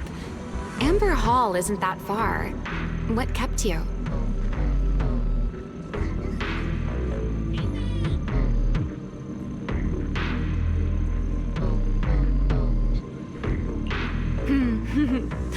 You're acting more and more like a partner in crime now. Covering for your accomplice in front of an airspace patrol officer.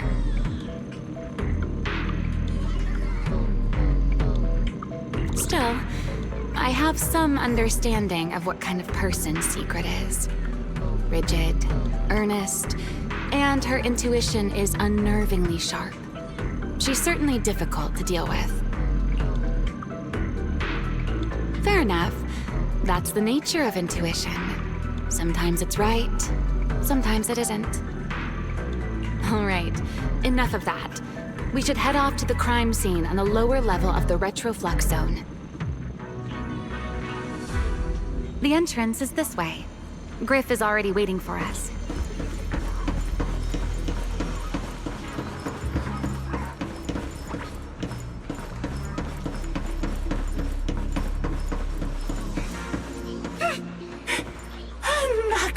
All right, Griff. That's enough flattery. The sky will get dark soon, so we should get moving.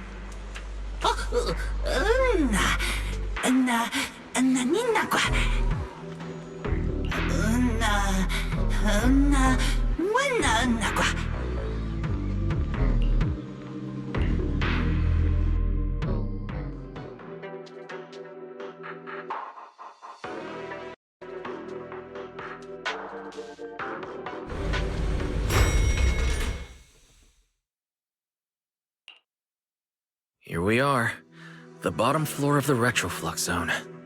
The lingering ether here isn't normal, similar to the energy hub. The concentration and activity levels are way off. In other words, there's probably another singularity leakage deeper inside. Come to think of it, Griff mentioned something like that too.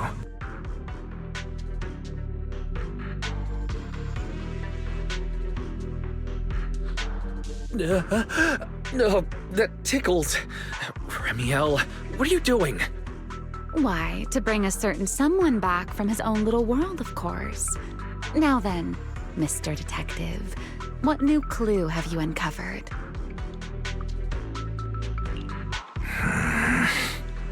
Oh my, are you upset? Then how about this? I'll give you a feather as well, and you can try to get me to sneeze too. Then we'll be even Steven. Deal?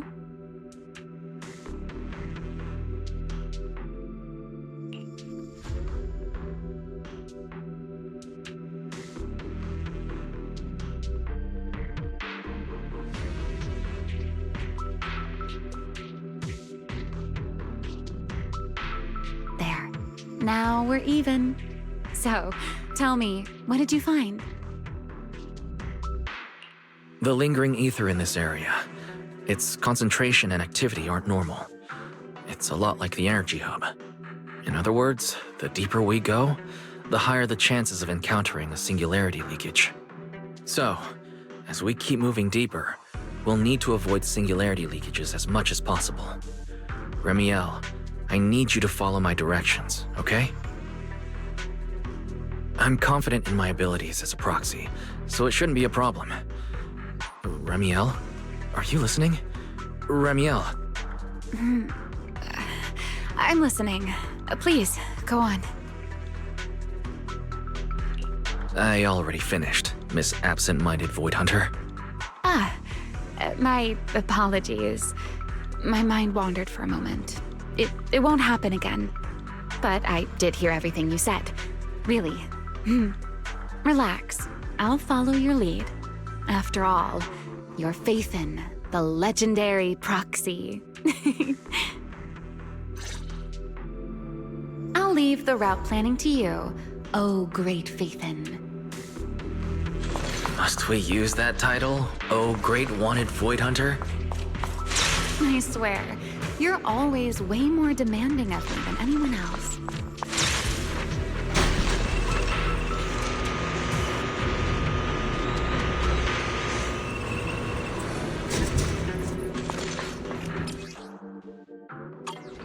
careful. These mechs are behaving strangely. These abandoned mechs. They were most likely affected by a singularity leakage. Let's give them a moment to cool down.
Done. Let's keep moving.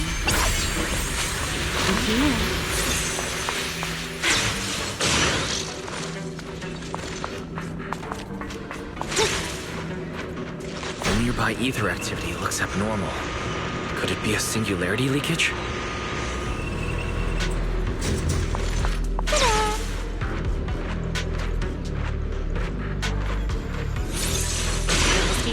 There are way more enemies around here than I expected. Remielle, how's it going on your end?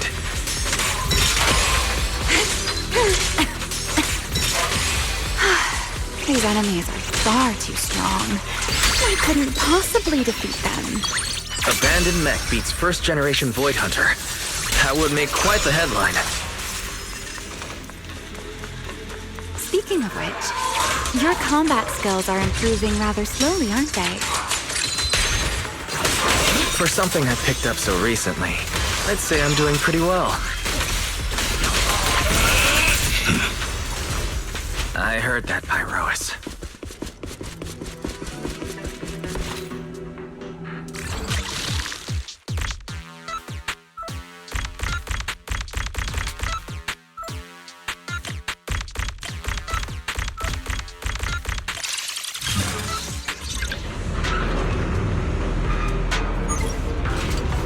We should slow down a bit. The area's data still hasn't fully synced.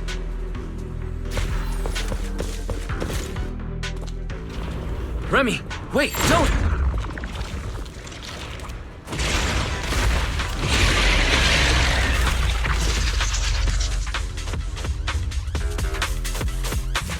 We still ended up entering the singularity leakage.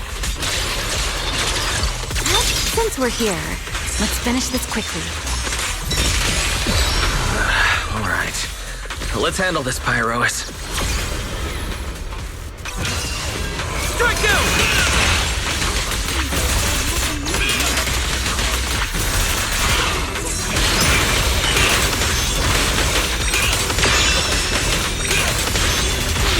Time to end it. Don't fret. All can be caught. The wind's wild. Torching Sun!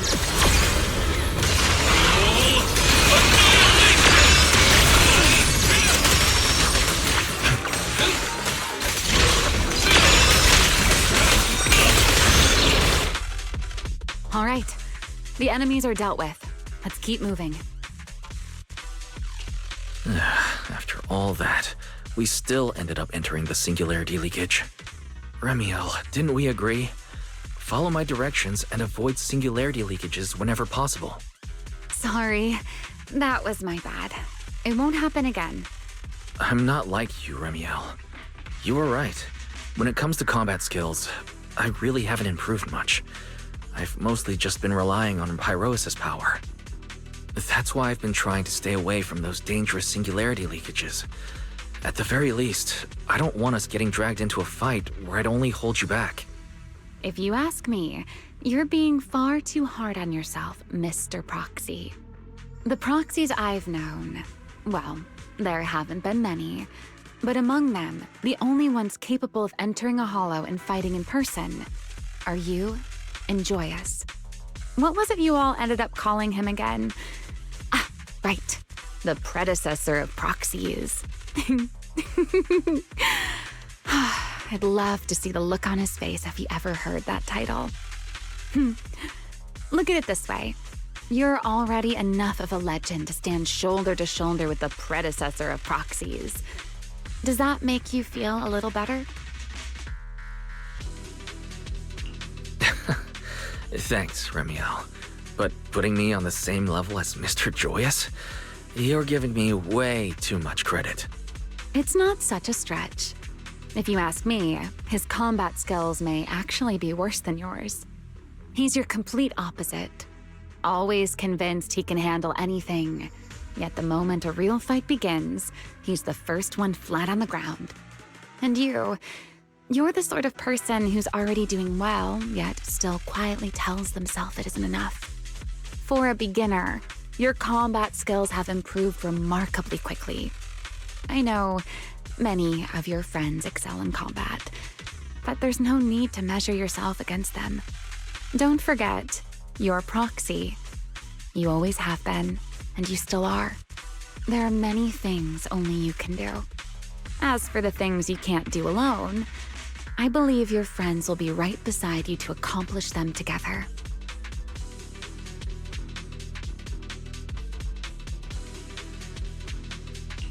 Remielle, where did all that come from? And no riddles? Did your chronic riddler syndrome finally clear up? Oh my, I thought you'd at least thank me first. Thank you for dragging us into a singularity leakage?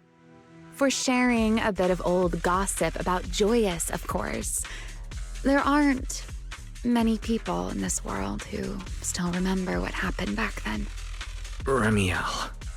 Now that you're feeling a little better, it's time we kept moving. The crime scene you're looking for should be just below us. As for finding a way through the singularity leakage, I'll leave that to you, my stubborn Mr. Proxy. Hey, I'm not the one being difficult here, Remielle. Yes, of course.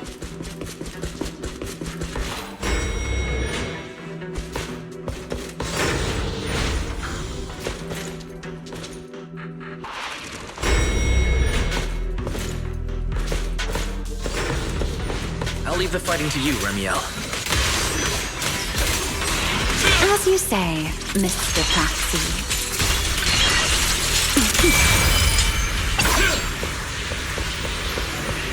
Are the enemies in this area actually increasing in number? This hardly counts as a warm-up. Feels like we're really starting to get in sync, Mr. Proxy. I can still keep up with you.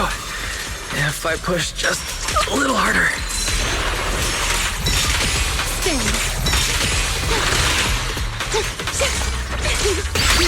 Let me play the final note of your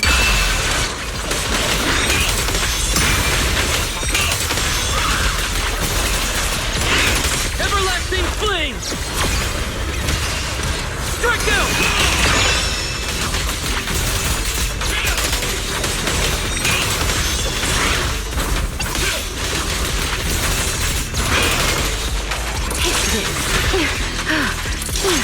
The line shall be drawn by me. Finally, that's over. We should keep going. Your stamina is just short of a passing grade, Mr. Proxy. Up ahead. That's the place from...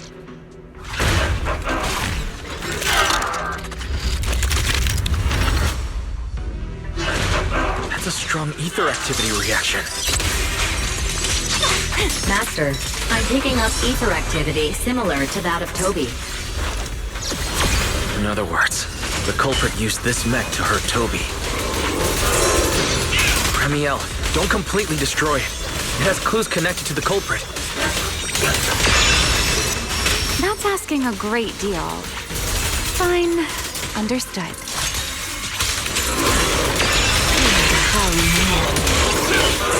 Torching Sun! Strike down!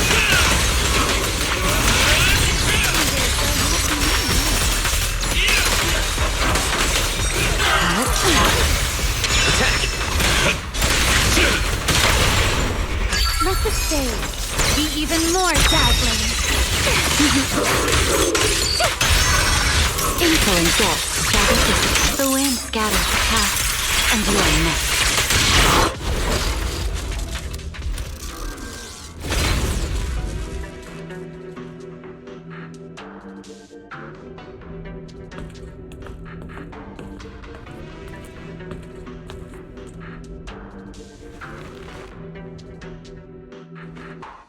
Data cross-reference complete. Master, your current location matches Toby's memory record with a 99.73% similarity rate. Site confirmed. Looks like the culprit's long gone by now. Let's check out that weird mech first and see if we can find any clues. Then I'll rest nearby for a bit. Data analysis isn't exactly my specialty, so I'll leave that to you and your AI assistant. Sure, no problem. Leave this to me.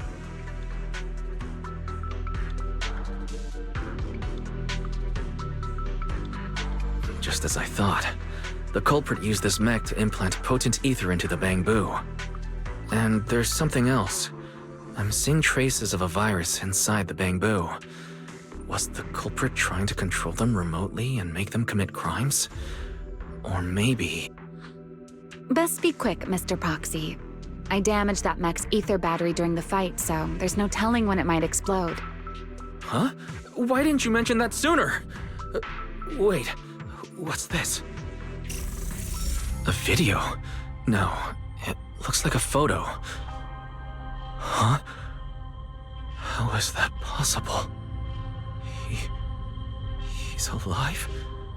No, there's no way. He should be... Serpico. How is he here? Huh? That image that flashed by just now, what was it? The culprit's face? I feel like I've seen it somewhere before. I'm not sure, but... this mech's data is way too corrupted. Barry, can you recover that image from earlier? Understood, Master. Locating anomalous image data. Is it really? No, it can't be him. It's just someone who looks like him. I must be seeing things. It's probably because I saw Truvia earlier. That's why Serpico came to mind. I must have mistaken the culprit for him. Yeah, that has to be it. But what if... What if that really is Serpico? You look pale, Mr. Proxy. What happened? If we've gathered enough information, let's head back for now. No need to continue analysis here. The culprit is clearly long gone. Mr. Proxy, Wise? Are you listening? Oh, I'm fine. Just give me a little bit. I want to confirm something.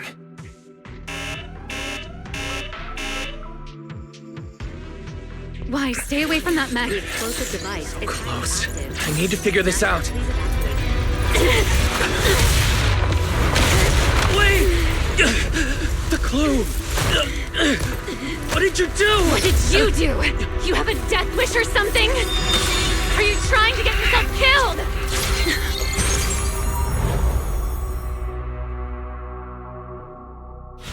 Wait, what is this? I don't recognize these voices or visions. They are the ones who once again defeated the enemy and brought new hope to Eridu. Belly, this commendation ceremony has far too many steps.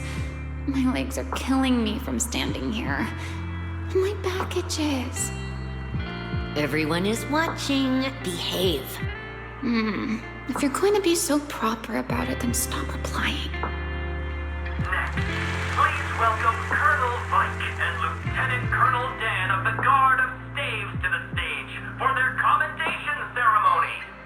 Oh wait, why are you ahead of me, Belly?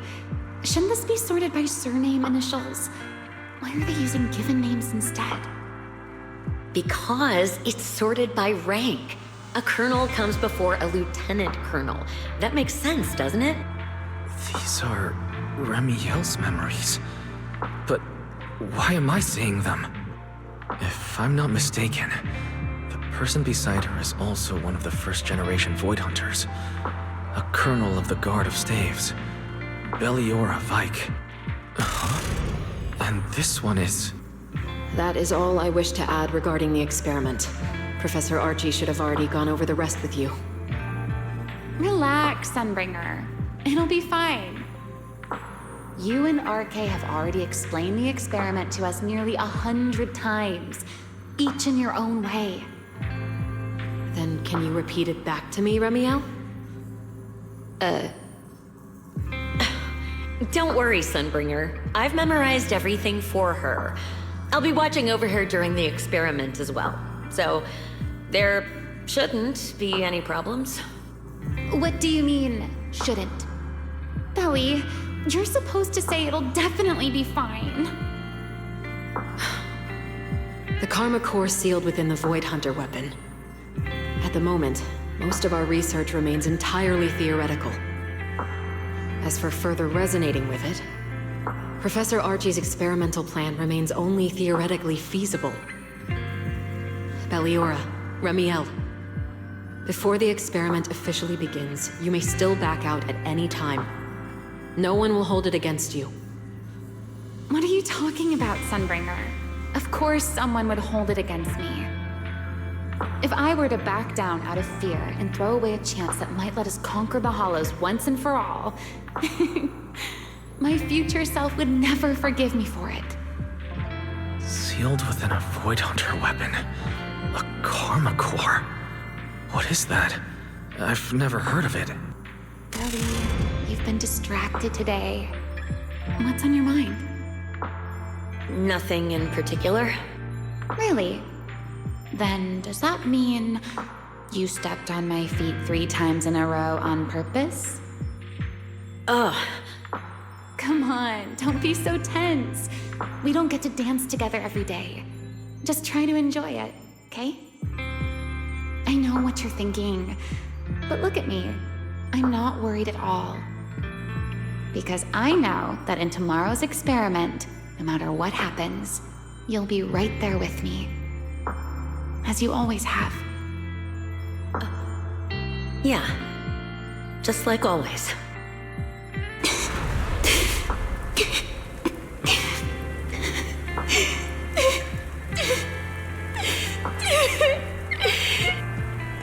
I'm sorry. I should have noticed sooner. Good night, Belly.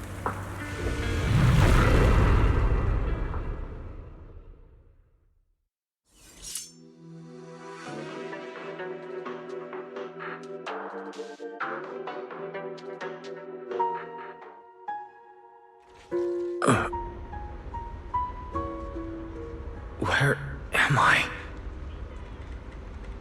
You're in someone else's home, sleeping in someone else's bed. Please tell me you don't drool in your sleep. Remielle? Wait, is this the Enna Gang's hideout? Correct. It looks like you're still in good shape. That whole ordeal didn't scramble your brain after all. Tell me, what did you see?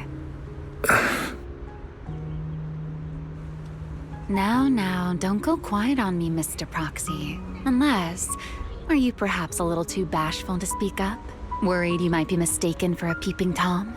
I'll go first then. I saw you, your sister, and those 2 classmates of yours. What were their names again? Truvia and... Sir Pico. Oh, right, Sir Pico. So that's what happened between you all. No wonder you were so shaken. Why? Why were we able to see each other's memories? That is not a question I can answer for you. After all, I have only experienced it twice myself. Twice? Mm-hmm. The previous time was when I retrieved Thaumiel from within you. I was really caught off guard, too. I had no idea what was happening. It felt like a flood of memories that weren't my own poured into my mind all at once. Though it seems you have no recollection of it whatsoever. Maybe you were already on the verge of losing consciousness then, and felt nothing at all. All right. It seems I am the one who'll be mistaken for a voyeur. For the record, I didn't mean to pry. So, can you tell me now? What exactly did you see? I saw you, Colonel Vike, and Lady Sunbringer. You were talking about something called Karma Core. And after that? Not long after that, Belle died. I killed her with my own hands. Remielle. I'm sorry, Wise. I know I was the one who brought this up, but I'd rather not talk about it anymore. It's getting late. You should head back to Amber Hall.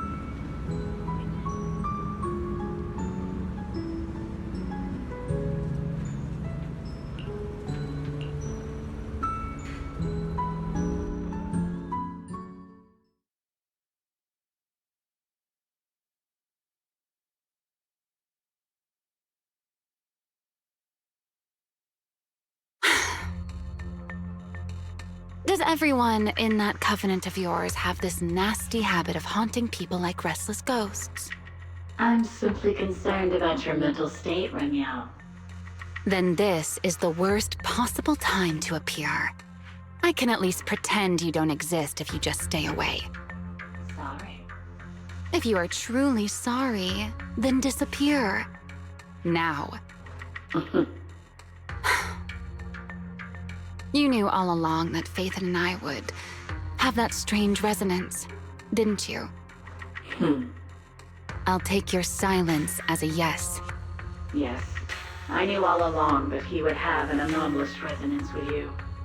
The part of you that's already fused with the Karma Core. But I'm sorry. I did not expect the two of you to see fragments of each other's memories because of it. Fine. Since you are being so sincere, I will forgive you this once. So, why did you show up this time? Surely you didn't come all this way just to apologize. After your previous encounter with Eldrada, I'm sure you've realized what the three Sunbringers of Roscaelifer truly are. Perhaps. I'm not drawing any conclusions here, but I have a fairly good guess. Sunbringer. She always did have a habit of taking things too far. What's your plan then? My plan? Well, how about a short summer vacation here in Roscaelifer for now? Remielle, I hate to remind you again, but time is running out. Though, to be honest, I don't think you need to be in such a hurry. I know that storm you foresaw better than you ever will. And I also know when it will arrive. And before it's finally here, let me rest a while longer. In this city in the sky, opportunities like this don't come often, so I just want to take one more good look at the ideal city my old friend poured her life's work into building. And at the final gift she left for this world.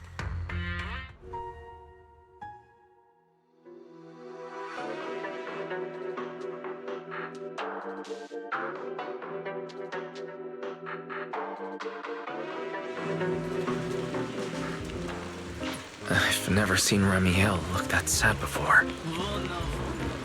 What exactly happened between Remielle, Colonel Vike, and Lady Sunbringer? Forget your trouble. Forget it. I shouldn't be dwelling on that. I've got to head back to Amber Hall first and review the data we collected.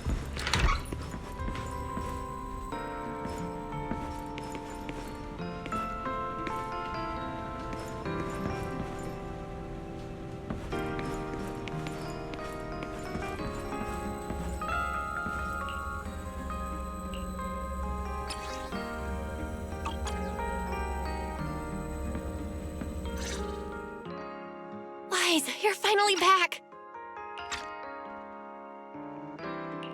Huh? Belle, what's wrong? Why do you look so tense? How could I not be? You suddenly lost contact with Fairy down at the bottom of the retroflux zone.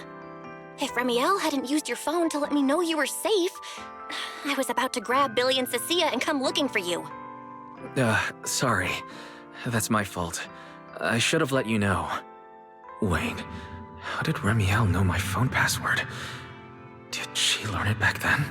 So, what exactly happened after you lost contact with Fairy and me?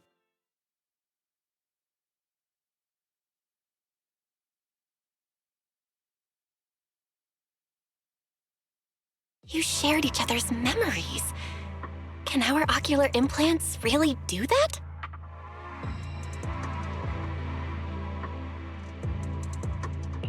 I don't know. Nothing like this has ever happened before. But Remielle said she saw something similar when she pulled Thaumiel out of me. I think Thaumiel and my ocular implants must have had some kind of weird reaction or a resonance. True.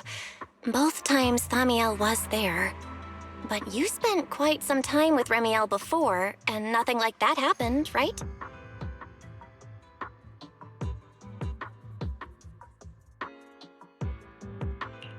Yeah, that's true. I feel like there has to be something else besides the ocular implants and Thaumiel.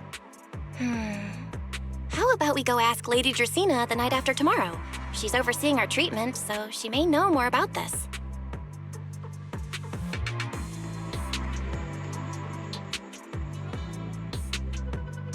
The night after tomorrow? Why then? Lady Dracene will be hosting a welcome banquet for the guests at the CCD reception hall. We received invitations as well. Lady Dracene's hosting it herself? Does that mean the CCD's singularity leakage issue has already been resolved? Most likely. Otherwise, she wouldn't have scheduled it. I heard that there's another welcome banquet happening in Virium at the same time.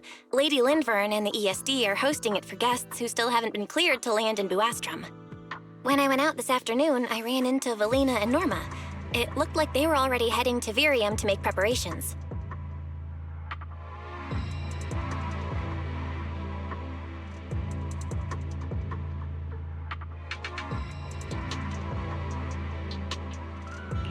So there are still guests stuck in Virium. Do you think that person who looked like Sir Pico could really have been... No, Wise. There's no way that was Sir Pico. You know he already... Yeah. Wise, I get it. Seeing Truvia again was bound to bring back a lot of memories. But that's all in the past now. Sir Pico, Helios Academy, they're gone. Hey, Belle, why do you look even more upset than I do? Anyway, let's leave the past where it belongs for the night. We should both get some sleep. We worked hard to get our schedule back on track. You wouldn't want to ruin it now. Yeah, you too. Don't stay up late. And no scrolling under the covers. I'll be keeping an eye on you.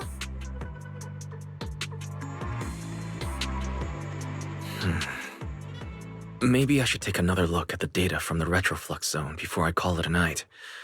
If I'm lucky, I might find something that tells me who the culprit really is.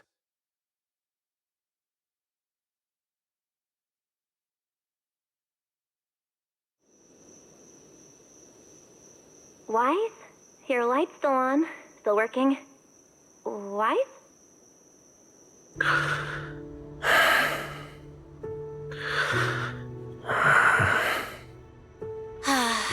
I told him to go to bed early, and here we are. Huh? These scattered papers here are... Notice, these are drafts Master used to analyze the culprit's intentions. Additional notice. Master has been asleep for approximately 30 minutes. Deep sleep is highly probable. Suggestion. Second Assistant, please refrain from any action that may wake Master. I know, Fairy. He needs some good rest. I'll handle it from here. That's what the Second Assistant is for. Negative. Correction. Second Assistant will complete it under Supreme Assistant's direction. All right. I'm counting on you then, first assistant. Fairy, give me a quick summary of everything we've established so far. Understood. Displaying all current findings and analysis for second assistant. Finding 1. The culprit's victims share no common traits. Their identities are of limited use for further deduction. Finding 2. Whenever the culprit implanted potent ether into each bamboo victim, he also set a specific activation time and activation location. So for the culprit, what matters was the time and location, not the victims' identities. Affirmative. Based on current information, the most meaningful data is the time and location of each singularity leakage. Fairy, can you pull up Airspace Patrol's recent records? Start from when singularity leakages began appearing frequently. I want to see when and where each occurred. Understood. Accessing Airspace Patrol's internal network. Wait, Fairy, why are you hacking into Airspace Patrol's intranet? How do we even explain this if they catch us? Just stick to the public records? Too late, second assistant. Intrusion and search processes complete. A complete schematic has been generated for second assistant, with all singularity leakage times and locations marked. So these circles mark where each singularity leakage appeared, right? The energy hub, the retroflex zone, the CCD. Looking at the map, they appear to be randomly scattered around Buastrom. Oh, right. I remember now. Even after a singularity leakage disappears, there's still a window where it can be reactivated. Affirmative. Such events exist in archived records. Fairy, could you mark the locations of these reactivated singularity leakages as well? Understood. Corresponding locations have been added to the map for second assistant. The positions changed a lot. No wonder Lady Dracene spent so long dealing with the CCD singularity leakage problem. Huh? Fairy, what's the significance of these overlapping areas? Answer. These indicate multiple singularity leakages occurring in close proximity, both in time and location. Analysis. Under these conditions, multiple singularity leakages interact, causing the affected area in real space to expand accordingly. So what you're saying is, multiple singularity leakages that appear at the same time and place can overlap? Wait, does that mean... Fairy, can you reorganize this data again? I want to pinpoint when and where these singularity leakages came closest to overlapping. Understood. Generating new analysis results for second assistant. This is it. This has to be it. How long was I out? Fairy, I said wake me up after a bit. Huh? Belle, what are you doing here? That's not important. Look at this. Fairy and I found out why the culprit is creating these singularity leakages. What is this? This is the location of the singularity leakage the culprit created last week, 3 days after we rescued Toby. Each of these singularity leakages overlaps with the others, and the affected area stretches from the edge of Scommel Hollow all the way to Buastrom's main urban district. So, the culprit could use this method to move something from Scommel Hollow to Buastrom. Wait, it couldn't be. Gertablulu? Yeah, I think so too. The culprit's real objective is likely to move Gertablulu into Buastrom's urban district. When you encountered it before, it already showed a clear tendency to be attracted to singularity leakages.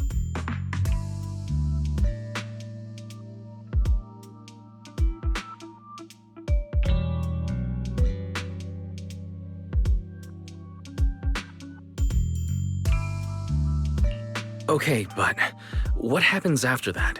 Once Gertablulu is moved into Buastrom's urban district, then what? And besides, if it's really inside the singularity leakages in Buastrom right now, why hasn't anyone found it? Looks like we'll have to follow the trail of the singularity leakages and investigate on site. Yeah, I was thinking the same thing. Once it's daylight, Billy, Cissia, and I will head to the energy hub. Maybe we can follow whatever traces are left and find a new lead.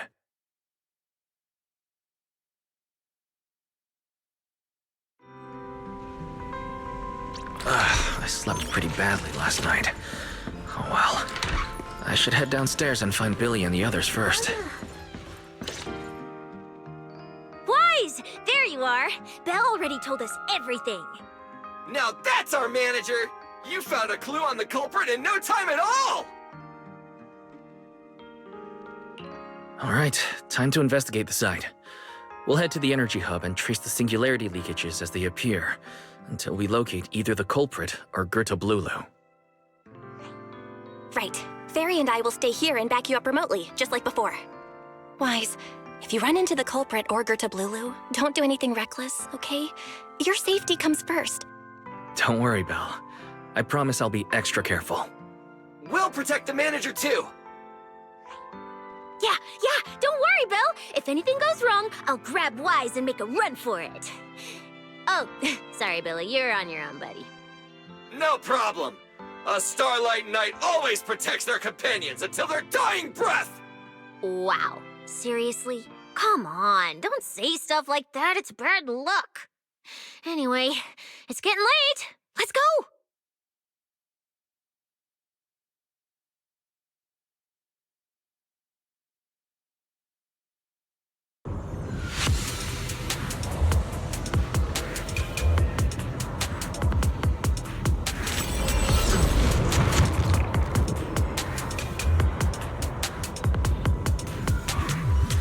Wise, we're here. Stay sharp, and if things go south, just run. Huh? Well, where are we? Did we end up back in Buastrum? It looks like... an office? This place feels really familiar.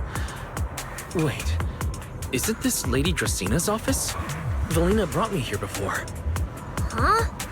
Lady Dracena's office? So Gerta Blulu came all the way here just to walk straight into a trap?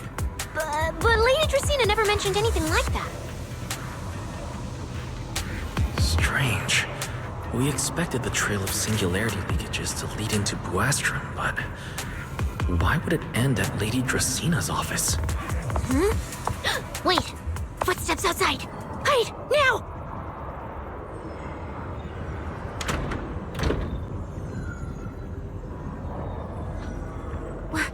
You startled me. What are you all doing here?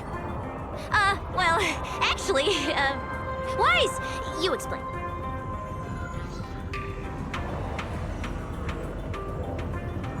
I see. A path formed by singularity leakages? I really hadn't considered that possibility before. If your speculation is correct, then Gerta Blulu is most likely hiding among the singularity leakages in Buastrum right now. And if that's the case, then it all makes sense.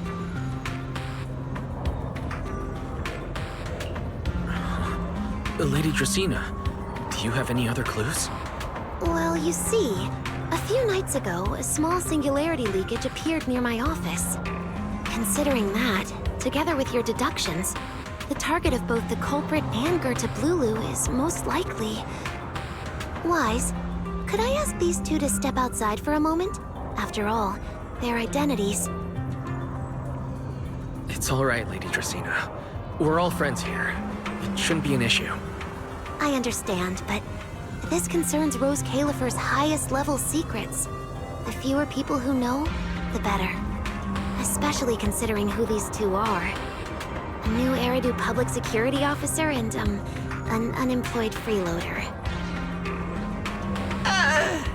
An unemployed freeloader is a little harsh, Lady Dracena. Oh, I get it. It's the kind of top secret stuff where knowing too much means trouble, right?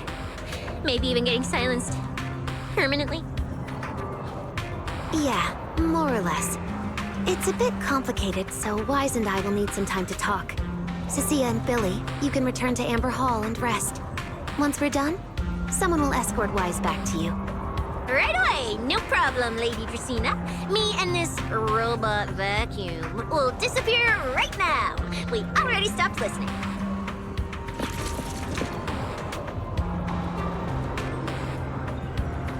Something feels off. why am I treated differently from Cissia and Billy? Is it something about my identity? Why would Lady Dracene send them away like that? Should I call them back here? What is it, Wise? Something on your mind? It's nothing, Lady Dracene. Come here, Wise. I'll tell you what happened that night. That night, I had just returned to my office when I sensed an unusually strong ether presence in the air. The source seems to be somewhere around here. Now that you mention it, there still is a faint trace of ether in this room. Aside from the residual ether, these documents were scattered across the floor at the time. Lady Dracene, are these documents connected to the incident? Compare them with what you have found. Once you read them, you will understand. CCD facility renovation plans, personnel transfer records, Rosetta Data daily reports. They don't seem to have much in common. What's going on? My eyes just... Wait, that ethereal broke in several days ago. So why is there still ether residue? And the ether isn't coming from in front of me. It feels more like... behind me.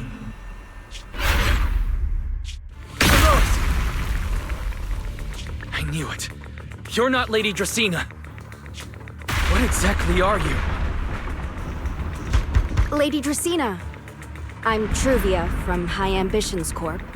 I'm here for our appointment. Truvia, run! Huh? Truvia. No. Move, now.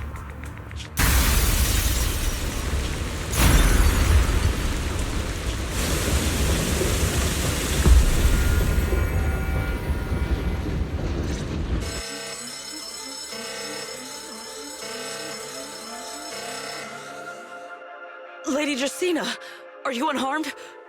We received word that something inside the CCD... Is that... Miss Truvia? How did this... Sigrid? Oh, thank goodness, just in time. Hurry, help me stop the bleeding. Yes, Lady Dracene. This is my fault. I shouldn't have left her here alone with Wise. Wise? Lady Dracene, forgive my boldness, but do you mean... Mr. Wise gravely wounded Miss Truvia? Yes, that's what happened. What I mean is, I never realized there was such a deep animosity between Wise and Truvia. But I believe Wise must have acted on impulse. He would never do this otherwise. In any case, our first priority is to find Wise and get to the bottom of this. He just fled. Lindverne isn't here, so... Can I count on you to handle this, Sigrid? Sigrid, is something troubling you? My apologies, Lady Dracene. I will find Wise at once and bring him back to you. Good. I'll leave that to you, Sigrid. And about tonight? Keep it quiet for now. We don't want our guests who've just arrived to feel any unnecessary panic. Yes, Lady Dracene.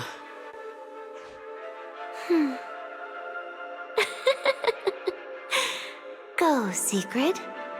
Go fulfill your duty. Find him, arrest him, and then bring him back to me.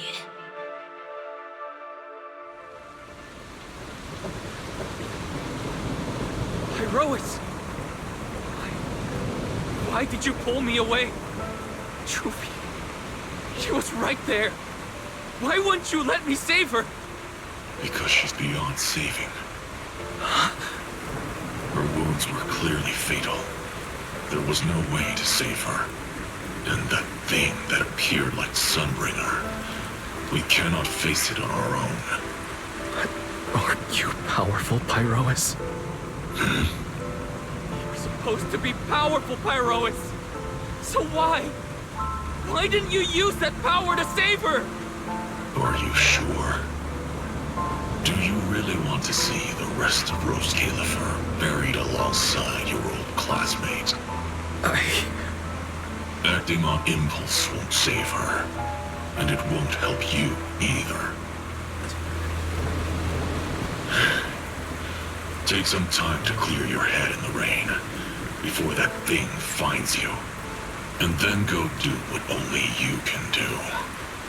What you have to do. Something only I can do. But right now, I can't do anything.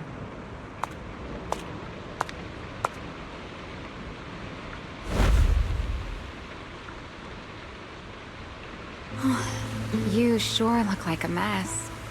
It's only been one day.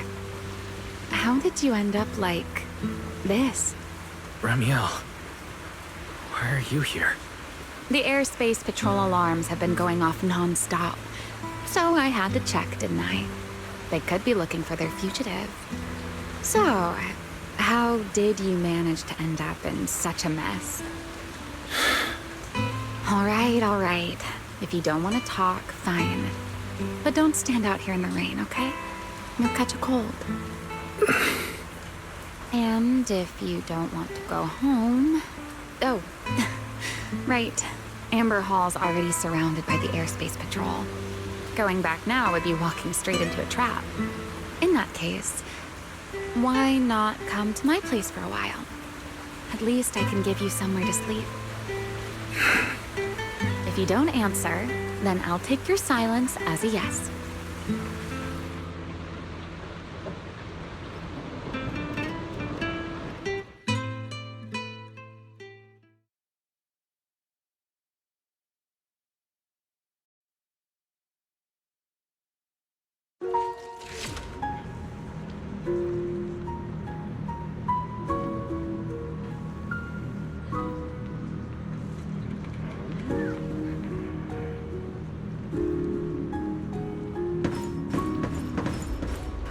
All right, sit anywhere you like. Here's a towel. You should dry yourself off. If you've got the strength, you can take a hot shower, too. There's a makeshift bathroom over there. The bamboo built it for me. Okay, fine. If you don't want to move, I'll dry you off myself. Why? Why did you bring me here? Hey, shouldn't you thank me first, Mr. Soaked to the Bone? Thanks, Remielle. Since when did you become so obedient? That isn't like you at all.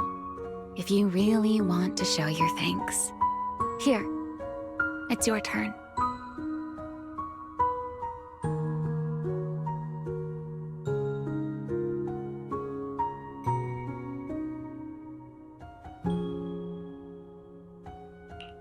My turn? To do what? Your turn to dry my wings for me, of course. There are spots I can't reach on my own. Hey, what's with that look? I've already dried you off. Now it's your turn to return the favor.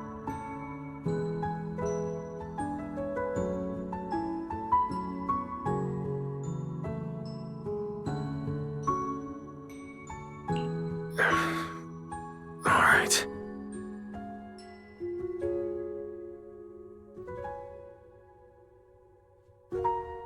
You know, Wise, I've never liked rainy days. The rain always leaves my wings soaked and heavy.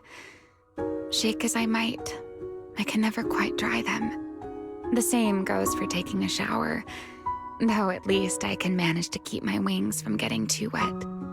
Wet wings must feel really uncomfortable, huh? Yes, honestly, it's miserable. And such a hassle to manage. A hairdryer is useless. Too hot and I start shedding. Too cold and I catch a chill. But I can't just wait for them to air dry. It takes forever, and I'm way too impatient for that. Besides, it leaves this strange smell that I can never wash out. So, the best solution is a slow towel dry like this. But with wings this large, there are always spots I can't reach. Before, if I got caught in the rain, I'd sneak onto Belly's bed and roll around, drying my wings on her sheets. Huh? Wait, why would you crawl into someone else's bed? Wouldn't that make her upset? It was fine as long as I didn't get caught. Though, of course, whenever Belly did notice me, she was absolutely furious. And no matter how angry she was, in the end, she'd always do just what you're doing now. Slowly drying the spots that were still damp. Wise, do you know what New Eridu's records say about what became of Belly and me? I remember something about an operation called the Day of Silence. You and Colonel Vike were involved in an accident, and then both died in the line of duty. Yes, died in the line of duty. Such a noble, dignified phrase. Though, in a sense, it isn't entirely wrong. After all, for us Void Hunters, our first and only duty was to suppress the karma core inside our weapons. The karma core inside the Void Hunter's weapons? That's right. Remember the enchainer I mentioned before? What truly sets them apart from ordinary ethereals is a special core known as a karma core, found only within an enchainer. According to RK, a karma core differs from an ordinary ether core. It doesn't form naturally. It is something made directly by the Creator. The Creator made the karma cores, a power capable of rewriting the laws within hollows, and used them as the cores to create the enchainers of the Great Hollows. That's the gist of it, at least. Back then, after a long and bitter struggle, we finally were able to bring down one of the enchainers. But the karma core itself could not be destroyed. RK and Sunbringer, they wanted to eliminate the threat posed by the karma core once and for all, while allowing humanity to harness the power within it. In the end, they found a way to seal the karma core within Porcelloy. And from that, they forged the Void Hunter weapons. So, the power inside Void Hunter weapons ultimately comes from the Creator? Yes, which is exactly why there are so many side effects. At the time, we were naive enough to believe that if we could truly master that power, humanity might finally overcome the Hollows once and for all. So, when RK and Sunbringer proposed the plan, we never doubted it for a moment. Lady Sunbringer and Professor RK's plan? Yes. Project Sunseeker. I'll never forget that accursed name for as long as I live. Simply put, it was an experiment that used vast quantities of porcelloy as a medium to partially fuse us Void Hunters with the karma cores sealed within our weapons. They fused you with a karma core. Then that would mean...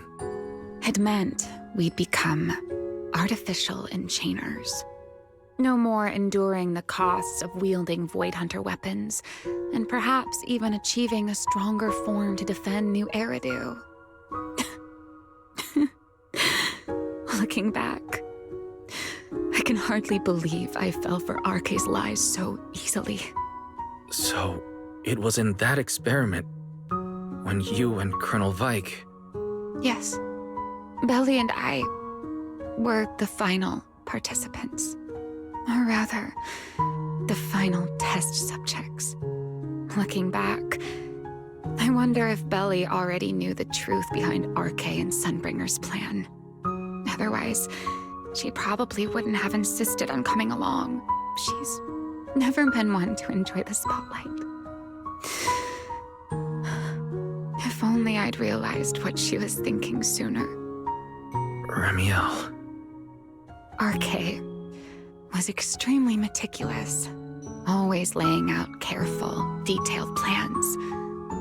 So, I can't say if the Karma Core losing control during the experiment was truly an accident, or if it was his cleverly disguised plan all along. But whatever the truth, it ended with the Karma Core spiraling out of control and Belly becoming a new enchainer. As for me, I partially fused with the Karma Core inside Thaumiel, becoming what I am now. A monster. Half human, half enchainer. Maybe, deep down, I'm just not ready to give up my life so easily. In the final moment, Thaumiel's power of controlling temporal patterns froze me in a state of near suspended animation. I didn't fully awaken from the seal in Persena's Hollow until about a year ago. The power of temporal patterns? Right. Remember my feathers? The ones that can pin you in place? That's an example. The Karma Core sealed within Thaumiel holds the power to halt the flow of time.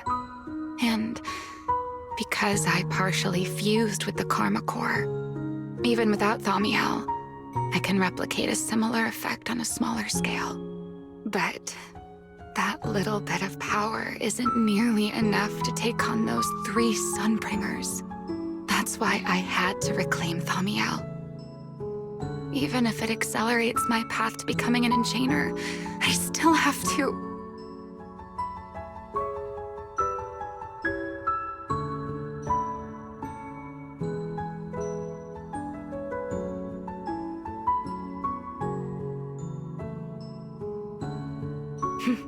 Never mind. Enough about me. Why am I even telling you all of this? Still, now that I've told you so much...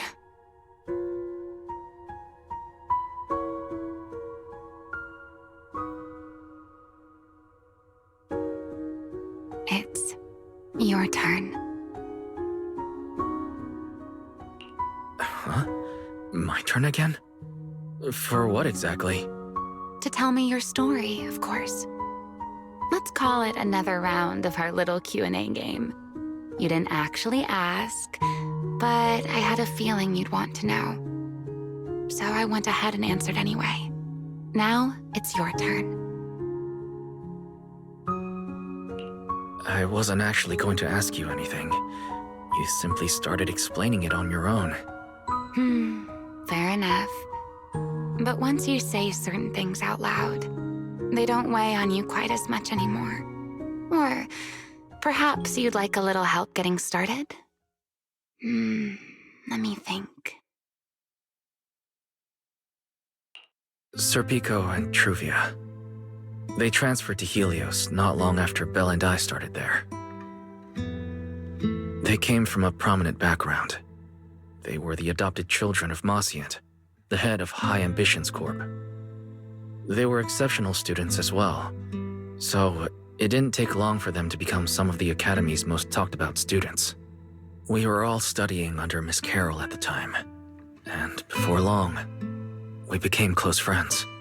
Back then, we all had ambitious plans for the future, understanding the Hollows, perhaps even conquering the 6 Great Hollows.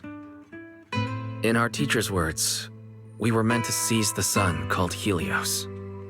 Later, the 4 of us who ranked at the top became the only 4 people ever to have smart ocular implants. Then, during a performance test for the implants, I lost control. Serpico. He died because of me. When I finally woke up in the hospital, I learned that Truvia had been taken away by people from High Ambitions Corp the day after the incident. The next time I saw her was during the fall of the old capital. She was with one of High Ambitions' rescue teams. To be honest, I never imagined we'd meet again like that. Belle and I were seriously injured, but we still wanted to go back. Back to the ruins of Helios, to save as many people as we could. We begged Truvia for High Ambition's help. We promised we'd guide them through the hollows, that we'd do whatever it took. But she turned us down without hesitation. I can't really remember what happened after that. But on that day at Helios, no one made it out alive except Belle and me. Then in Roscaelifer, I met Truvia again. We talked about the past, but the way she spoke about it felt as though she were talking about someone else's life. I didn't know how to face her. And ever since then, no matter what I do, I can't shake the feeling that I'm being watched. That gaze. I don't know whether it was Truvia's or Serpico's, or... Perhaps it was your own. The you from the past. The one who kept thinking, if only I'd done something sooner. The one who never managed to forgive themselves. Making peace with the past isn't easy. And sometimes, you don't get the chance at all. Yeah, there won't be another chance. Truvia, she was killed by Dracene. By that thing pretending to be Dracene. Something pretending to be Dracene. Wise, what exactly happened before I found you? Will you tell me?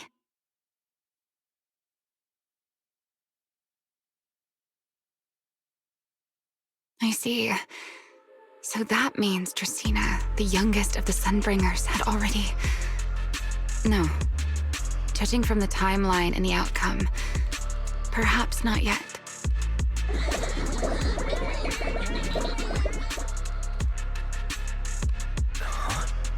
I'm not sure.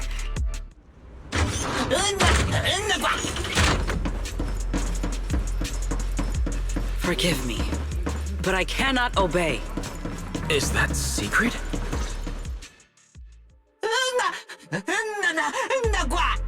I am afraid I cannot comply. I know Mr. Watt. Secret. She won't be easy to fool. Wise, hide for now. I'll think of something. Wise? What are you doing? Sigrid, there's no need to pressure them. I'm right here. Thank you for your understanding and cooperation, Mr. Wise. But I'm sorry. I can't go back with you.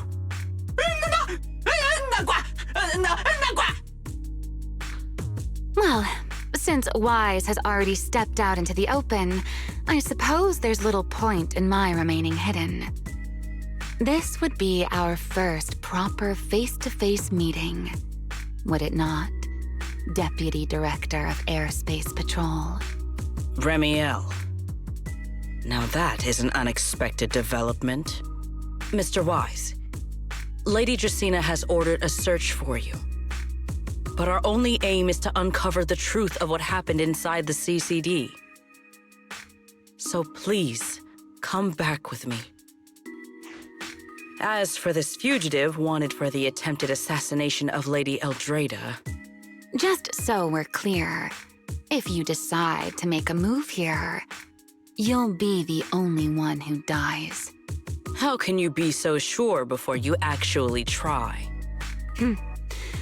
I don't mind getting my hands dirty. I am a fugitive after all. Hardly a saint to begin with. But are you really willing to die like this? As a puppet controlled by that monster without ever learning the truth? Then speak plainly. I have no patience for riddles. Very well. You really do take all the fun out of it, don't you? Then I'll tell you outright. The Sunbringer inside the CCD was Gerta Blulu in disguise. What did you say? Huh? I expected that reaction from Sigrid, but you too, Wise? I thought you'd figured it out already. That's quite a leap. I know that definitely wasn't Lady Dracena, but... Gerta Blulu? How is that even possible? That is quite a story you've come up with, remielle. Oh? I was expecting something more along the lines of, "How dare you slander Lady Dracena?" followed by you charging straight at me with your spear. I was quite prepared for that. Or could it be you've suspected all along that the Sunbringer at the CCD might not be the real one? What makes you so certain that it was Gerta Blulu? Intuition, perhaps? Of course, there was also my trust in Wise, and a little reasoning. According to Wise's account, they followed the trail of singularity leakage through the energy hub, yet somehow ended up in Dracena's office. Then the false Dracena showed up, sent Billy and Cissia away, began mutating into an ethereal, and attempted to silence Wise for good. That's when Truvia arrived. She saw through the imposter's disguise too, and became her first target.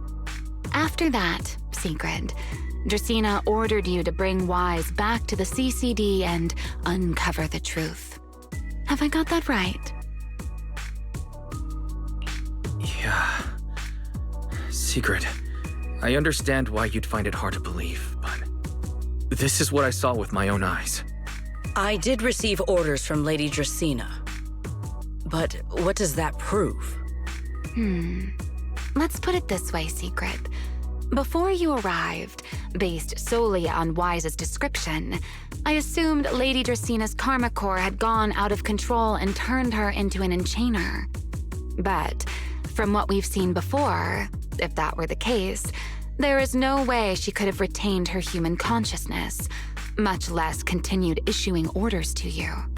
With that possibility ruled out, and considering Wise's discovery of the singularity leakages, along with the recent appearance of multiple enchainer larvae, it is entirely possible that either Gerta Blulu or Bashmu entered the CCD through the singularity leakage, and, through the karma core, became partially fused with Dracena.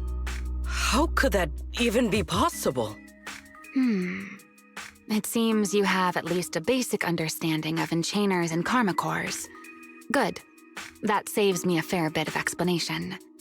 I can't say how Sunbringer managed it, but the most likely explanation is that she divided her karma core into 3 parts and entrusted them to the 3 ladies we see today.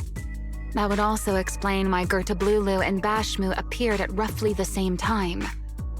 Then again, there may be a 3rd enchainer larva out there that we simply haven't discovered yet. As for why I don't think it was Bashmu, well, that's the easy part. Bashmu is enormous. Had it appeared in Buastrum, it couldn't possibly have gone unnoticed.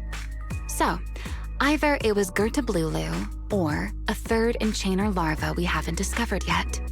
It attacked Lady Dracena, and it succeeded. Just not completely. Otherwise, there would have been no reason to keep impersonating her. If I had to compare it to something, it would be like, 2 people fighting over the same controller. Dracena's consciousness and Gerta Blulu's consciousness coexist in the same body, competing for control of both the body and the karma core. Judging by the current situation, it seems Gerta Blulu has the upper hand. That is still nothing more than speculation. And if Mr. Wise deceived you, then none of your conclusions would hold. It's true. I have no way of proving that I wasn't lying. It's all right, Wise. I believe you. And I believe everything you've told me. Remember the rules of our little Q&A game. You don't have to tell the whole truth, but no one is allowed to lie. And besides, Sigrid, you've heard us out this much already. I'd say that means there's still room for us to talk. Wouldn't you agree? What is it you want to talk about? Why, how to get that poor little Sunbringer out of her current predicament, of course. So, interested? There's too many eyes out here. We should speak inside. The retroflux zone. I never would have thought you would be hiding here. Oh? I never expected the Airspace Patrol surveillance network to have such a glaring blind spot. Would you call it that? Before all this, I wouldn't have believed anyone would willingly live in the sewers with a whole colony of bamboo either. I was pretty shocked when I first got here, too.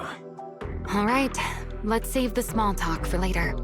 Let's discuss how we're going to deal with Gertablulu. Or rather, what to do about Dracene. First of all, the enemy has already taken control of the CCD. That effectively gives it access to Roscaelifer's communications network as well. In other words, we can't communicate with anyone through electronic means right now. If we do, it'll notice us almost immediately. Lady Dracene did give orders to keep a close watch on any unusual communication signals within the island. See? The enemy is already starting to show the cloven hoof.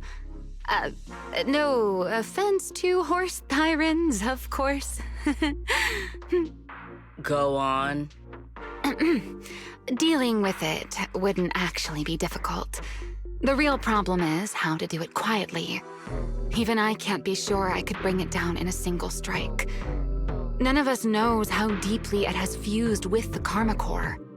If we act rashly, worst case, everyone in Roscaelifer ends up witnessing Lady Dracene turn into an ethereal. And by then, even if we manage to save Dracene, to Roscaelifer, all we've really done is save a monster that could turn into an ethereal at any moment. I never thought you cared about Roscaelifer's order and stability. Why wouldn't I?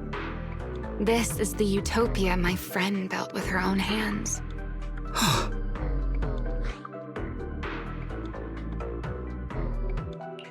Remielle's right. We need a way to keep the imposter contained without drawing any attention. Sneaking back into the CCD again probably won't work. Even if Sigrid helped us and cleared out all the guards, the imposter would notice the moment she did anything out of the ordinary. Unless we could somehow lure the imposter out of the CCD and into somewhere isolated. Somewhere no one would notice. Wait. Remielle, Sigrid, I know how we can deal with the imposter without drawing anyone's attention. Oh? Please, go on.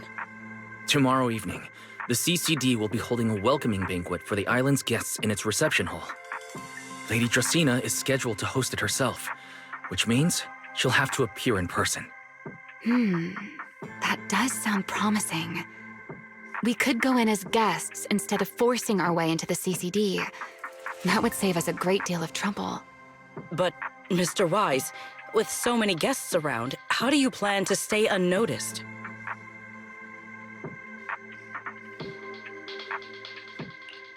What if a singularity leakage were to appear at the exact moment the imposter makes an appearance?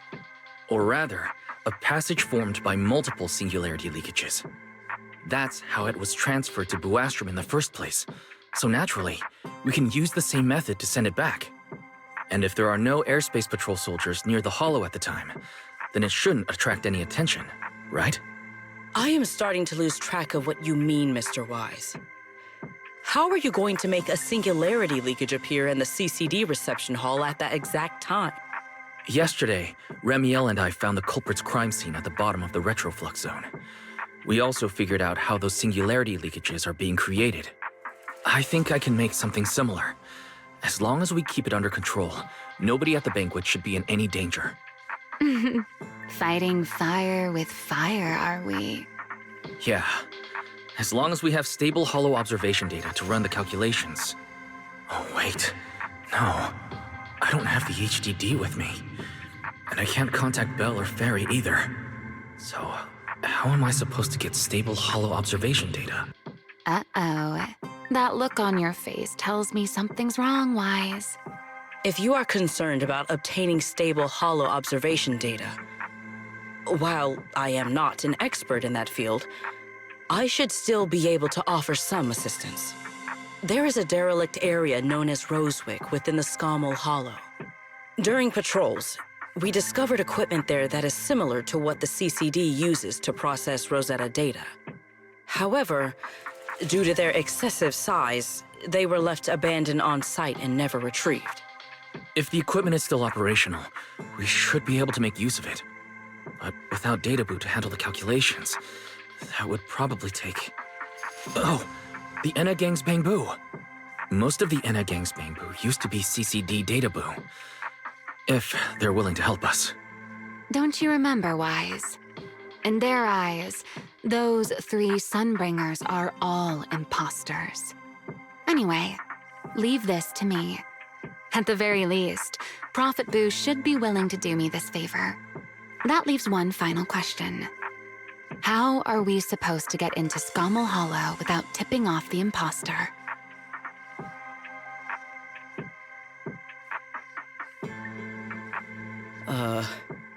Why are you both suddenly looking at me like that? Oh, nothing. I simply thought a certain airspace patrol deputy director might be able to get us into Scommel Hollow. At first light tomorrow, I will return here and find a way to get you to Rosewick. I can also pretend I never saw you tonight. That is all the assistance I can offer. And if I discover that everything you have told me is false, I will personally answer for tonight's decision, whatever the cost.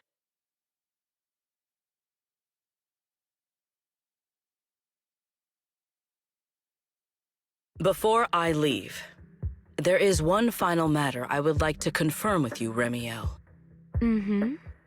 You once attempted to assassinate Lady Eldrada.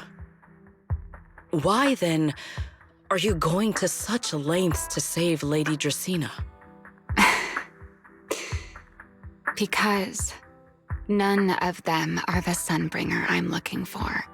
To me, they're no different from this city in the sky. They're all gifts Sunbringer left behind for the world. I simply don't want to stand by and watch the things my friend cherished be destroyed by monsters from who knows where.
Feels like way too... There's no way. I hope Bella...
Sigrid's here so early. I'd better go take a look. Good morning. I have secured a carrot for the Rosewick area. As promised, I will escort you there. How do you intend to get us there? Surely not under the pretense of transporting newly captured fugitives. Of course not. I brought this.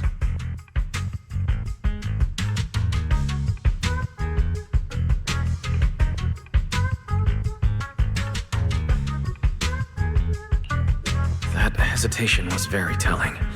She really did consider taking us there as prisoners. So, what's inside? Costumes and props. They should allow you to accompany me openly into Scommel Hollow. I see. Airspace patrol uniforms. Not a bad idea.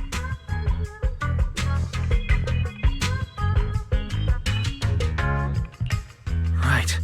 If we're disguised as airspace patrol soldiers and accompany you in the hollow, this should work.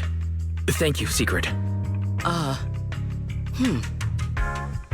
Yes. That is the plan. In any case, please hurry and change. Time is short. We must depart as soon as possible.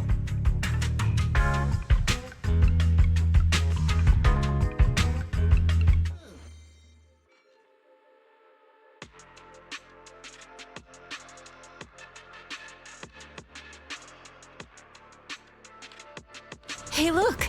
What's that? Wait a second. There are two Mr. Roars?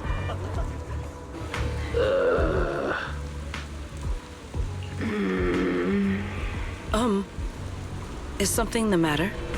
Why have you fallen silent? Is the size incorrect? It's, not just the size. Though the size is certainly part of the problem. Sigrid, are you serious? You expect this to fool the airspace patrol soldiers? Yes. I believe it should serve well enough. No. No. There's no serving here. The deputy director of the airspace patrol traveling with Mr. Roar. 2 Mr. Roars, no less. Is there anything in Roscaelifer more suspicious than that?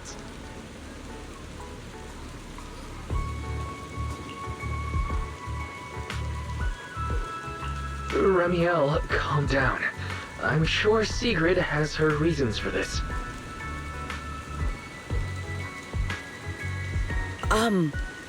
In truth, it was already rather late by the time I returned yesterday, and I had no time to prepare.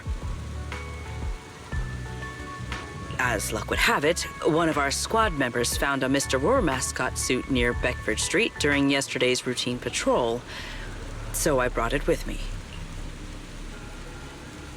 Beckford Street.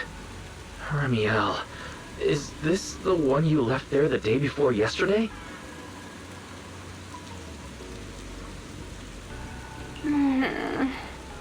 Oh? So you are fond of Mr. Roar too, Remielle? I am not. How did you even arrive at that conclusion? Wait. There are 2 mascot suits here. Don't tell me.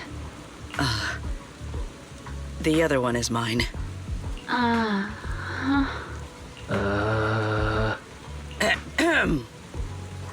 In any case, once we enter the outpost, I ask that you both cooperate and play your parts as Mr. Roar properly. Do not do anything that would reveal your identities.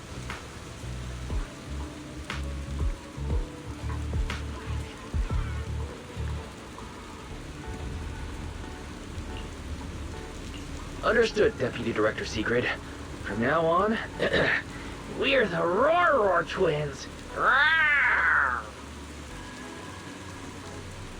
You seem rather pleased with yourself. Stay in character, Remielle.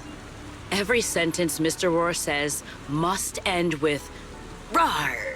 Understood, Deputy Director Sigrid. Roar! Very well. Since you are both prepared, let us move out.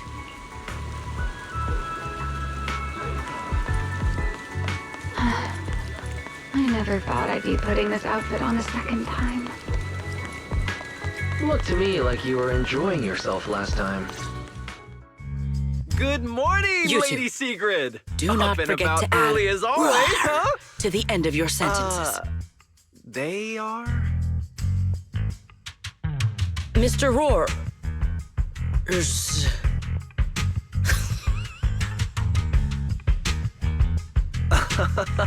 I know it's Mr. Roar, but, why plural?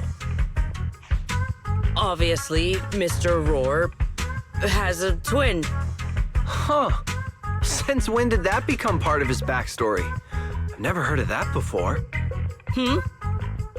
Did you really think Roscaelifer's massive pancake demand could be handled by a single Mr. Roar?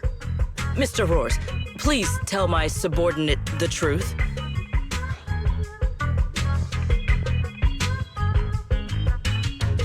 I'm the Mr. Roar who works on Mondays, Wednesdays, Fridays, and Sundays. Rawr! I'm the Mr. Roar for the Tuesday, Thursday, and Saturday shifts. Rawr! That signature catchphrase. Yeah, that's definitely Mr. Roar. Wait, no, that's not the point here. Lady Sigrid, why have you brought Mr. Roars out here? For pancakes? Huh. Pancakes. Is that some kind of mission code name?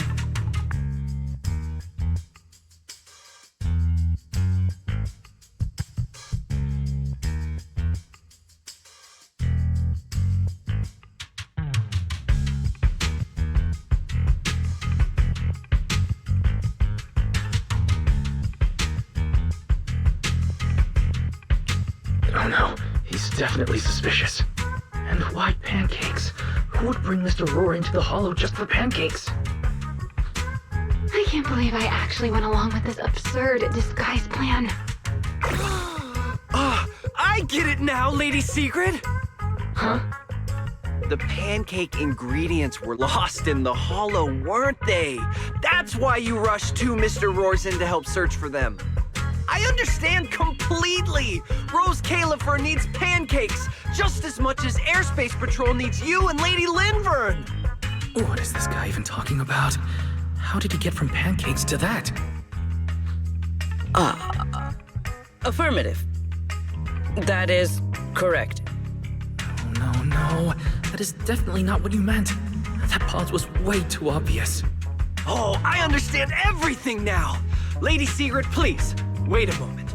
I'll let you and the two Mr. Roars through right away! I don't want to think about how any of this makes sense anymore. Rawr! Agreed. My head hurts too. I'm starting to think a second brain might be necessary. Rawr. The route is ready. We may depart whenever you are prepared.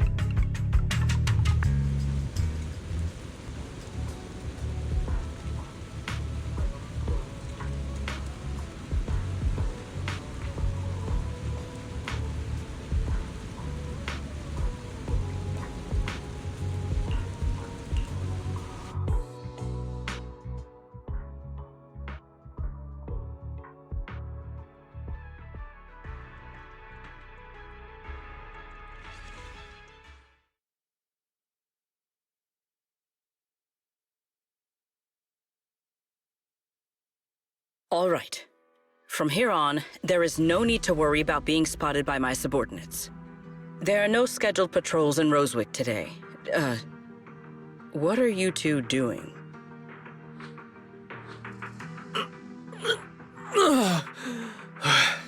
Finally got this headpiece off. I was beginning to wonder how much longer I could last in there. See? I told you. This costume is way too tight and stuffy. Getting stuck in it the other day was definitely not my fault. Oh. It's not very polite to stare, Miss Deputy Director. Or is there something on my face? No, nothing like that. I merely thought you seemed somewhat more lively than I had expected. You are quite different from the remielle described in the records of the first-generation Void Hunters. Let me guess. In those records, we all come across as rather stern and proper, don't we? Well, I suppose that can't be helped. We were Void Hunters, after all. We had to look the part, especially the sort of Void Hunter people expected to see. The head of the Hoshimi family gets lost at the drop of a hat.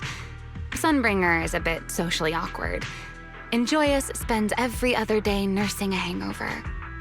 You wouldn't expect any of that to make it into the official records, would you? Indeed. But that was who they really were. Nothing like the people described in those records.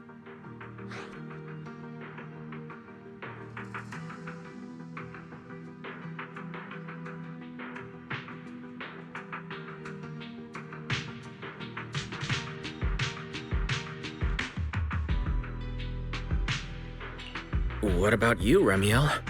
What's the real you like? The real me? Isn't she standing right in front of you already? Knew it. That's about what I expected. Oh my, then we really are in sync. But let's save the gossip for later, shall we? Don't forget why we came here. Yes. The central district of Rosewick is just ahead. The device we are looking for should be there. Okay, let's keep moving.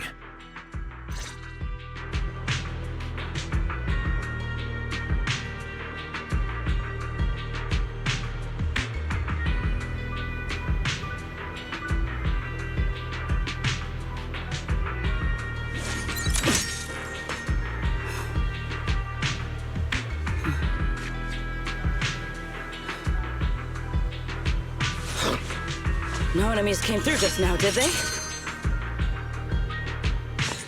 Let us pass through this tunnel first. Rosewick should be just ahead. So this is Rosewick. What a spectacle. Rosewick. I never imagined this place would end up like this. Huh? You've been here before? Yes. Back when there was still only one Sunbringer, over 100 years ago. That enormous building in the distance is called Meridian Hall. It was once a research facility personally overseen by Sunbringer.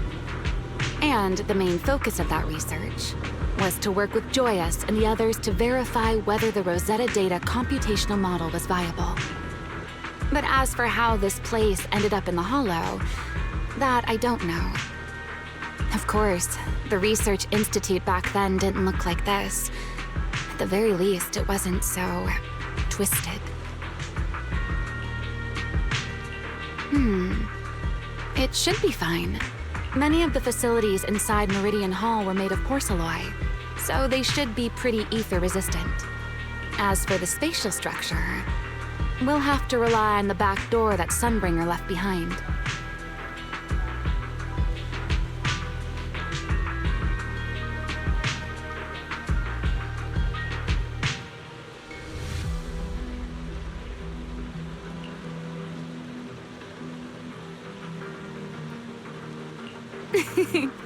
You'll see when we get there.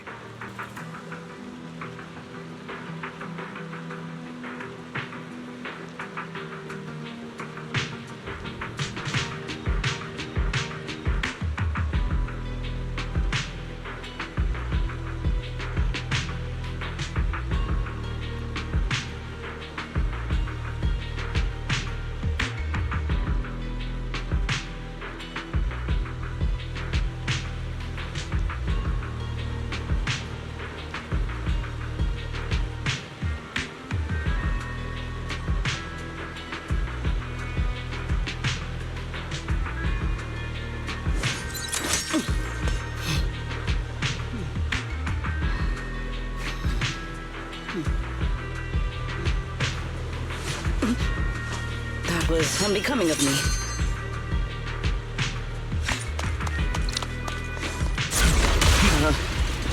Mr. Wise?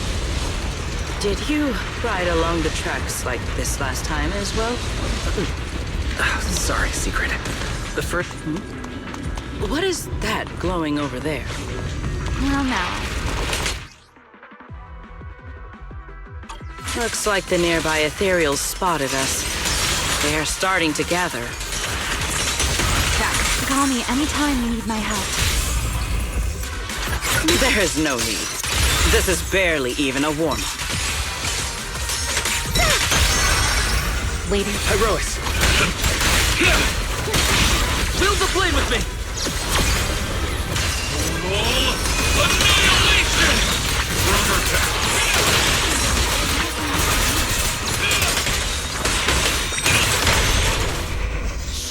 What am I gonna do? Here's the time you still have to feel regret.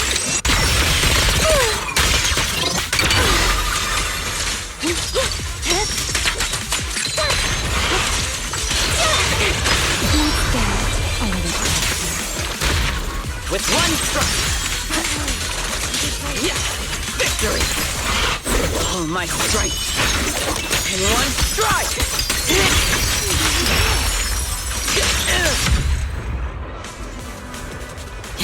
Dealt with. This object. There's a... Yes, both are Sunbringer's creations after all. I'm surprised this key hasn't been affected by the spatial distortions. It remains intact. It's the key to Meridian Hall, the back door that Sunbringer left. This is a key, you say? But where is the door? For that, I'm afraid you'll have to ask Sunbringer herself.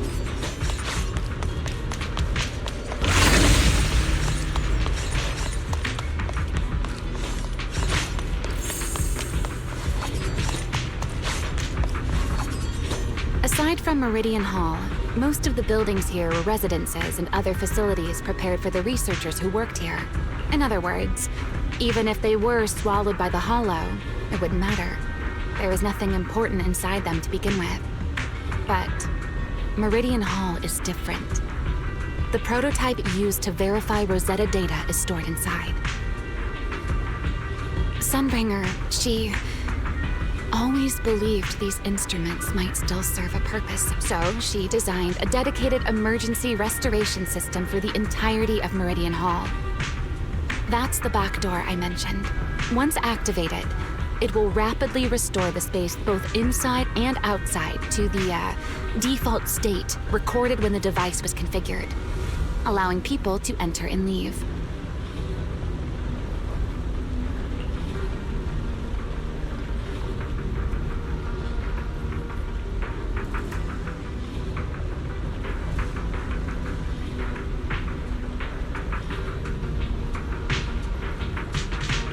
Hold your horses there, my impatient friend.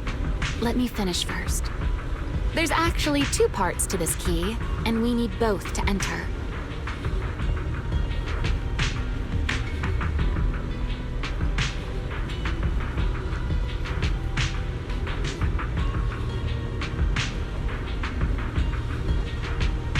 Back then, Sunbringer gave each of us Void Hunters a copy of the key, just in case the unexpected happened.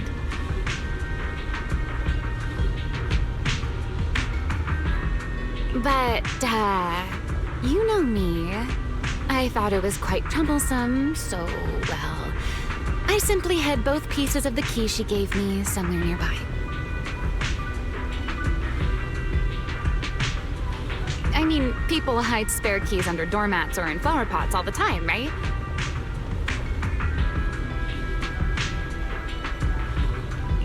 At least it worked out, right? If I had taken it with me back then, we'd be at a loss now.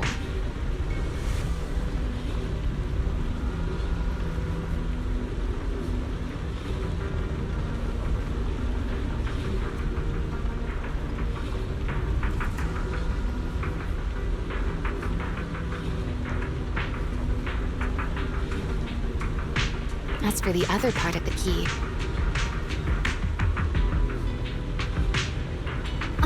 it was over 100 years ago. Surely it's natural for me to have forgotten.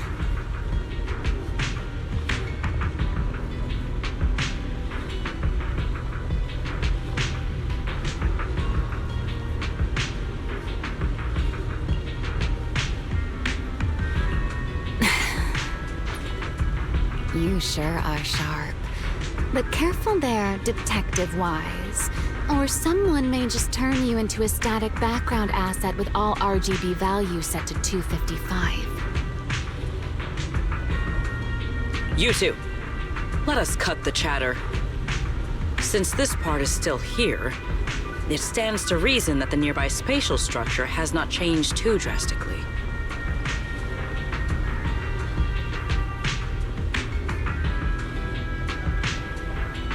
Let us check the high ground nearby first. Perhaps we will find other clues.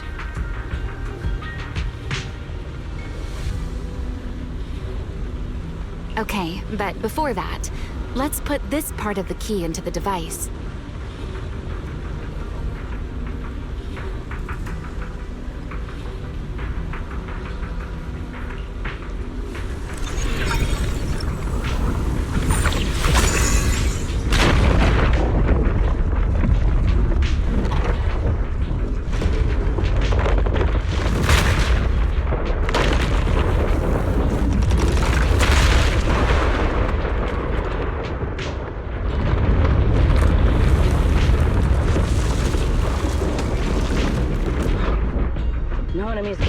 Only half the key was inserted, so only about that much of it was restored. This way. It seems there is a path leading higher up. Right. Let's take a look.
Engage!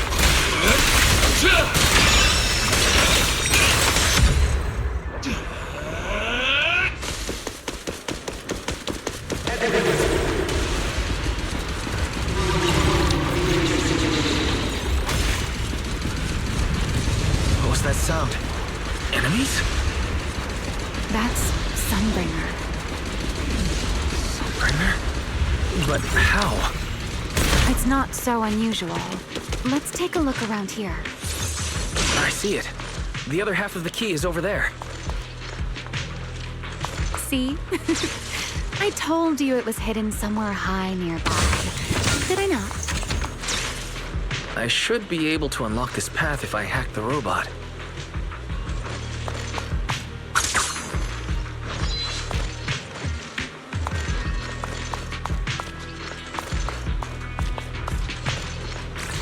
I did not realize you were capable of such things. I've dealt with all sorts of things on the island, but anyway, this isn't all that difficult.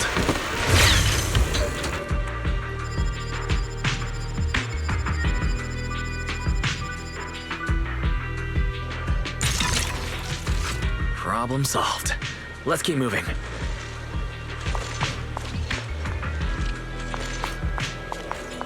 Seems we'll need to find another way around. I seem to remember a very beautiful spot of it.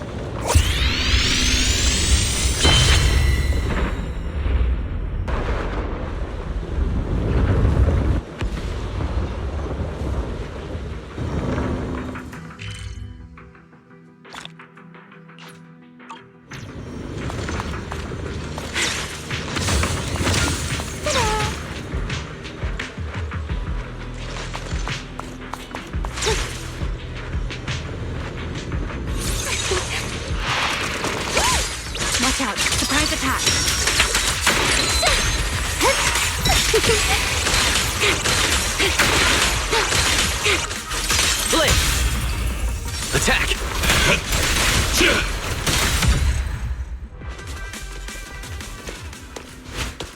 If we hack the drone, the path...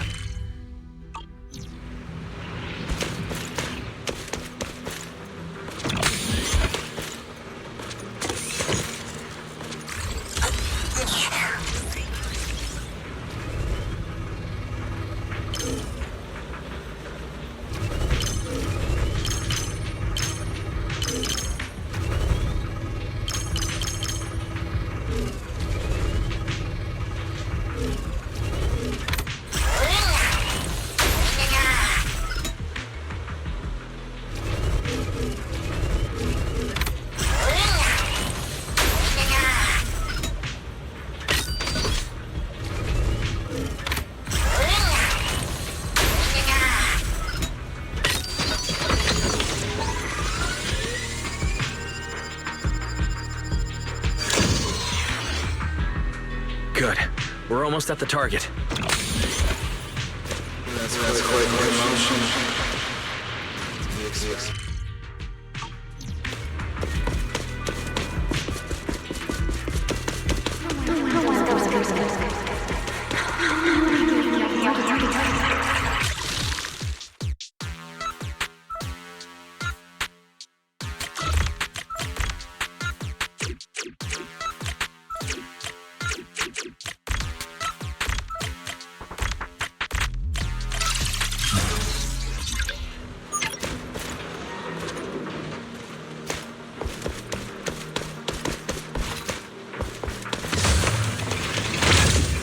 The ethereals in this area are gathering again. Is it just me? Or do the ethereals seem interested in the Meridian Hall key too?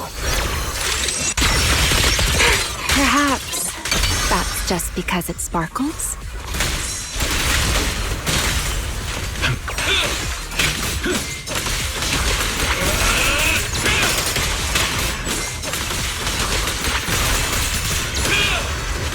Everlasting flames! Total annihilation!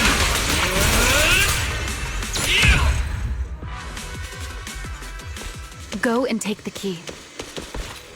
You've been left here all this time. Poor thing. Now, I'll take you to fulfill your purpose.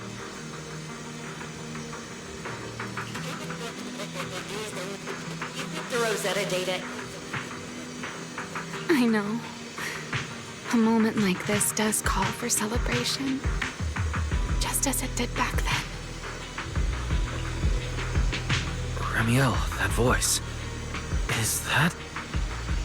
Yes. That's Belly. All right, we have the key. Let's head back. Goodbye, my old friends.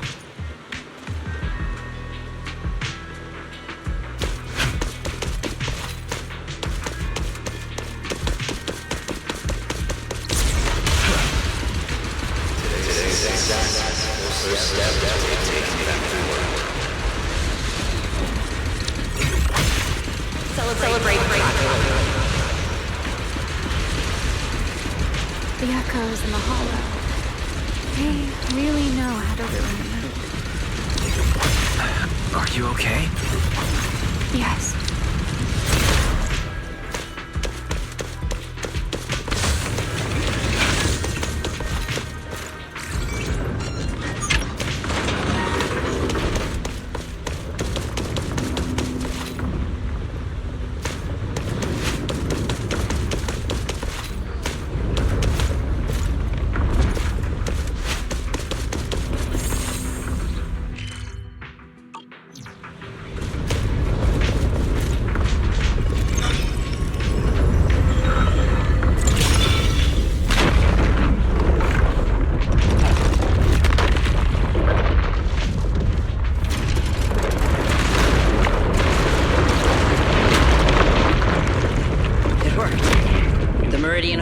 Been fully restored. Well, that went rather smoothly. Let's hope everything inside is...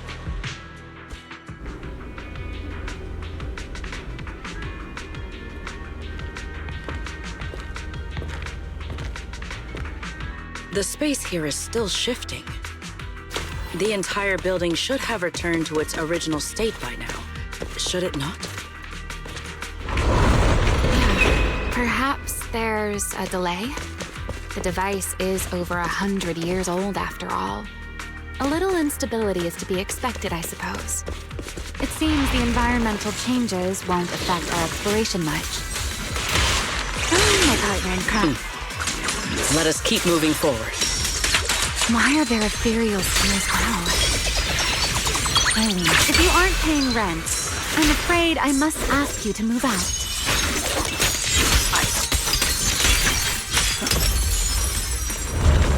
The space was hidden. No wonder so many ethereals gathered here.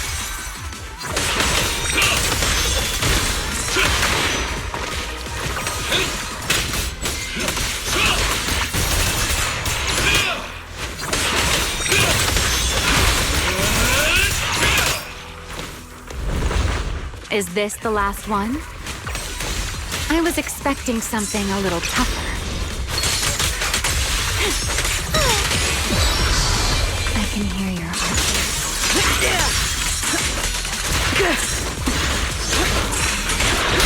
Build the blade with me! Strike down!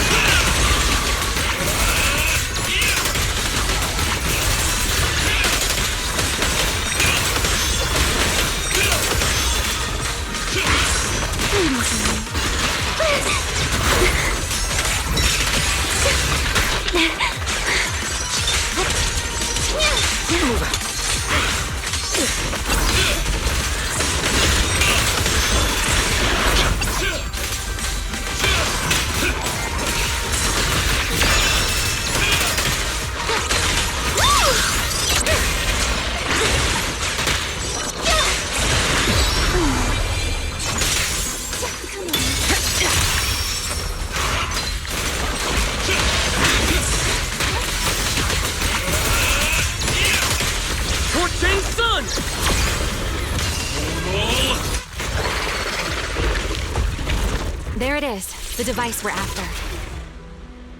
Let's go, Wise. What comes next, only you can do. So this is the prototype they used to verify Rosetta data.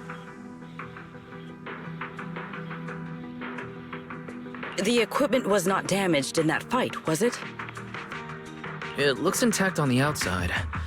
It's a prototype, but the modules aren't that different from modern systems. I think it should be fine.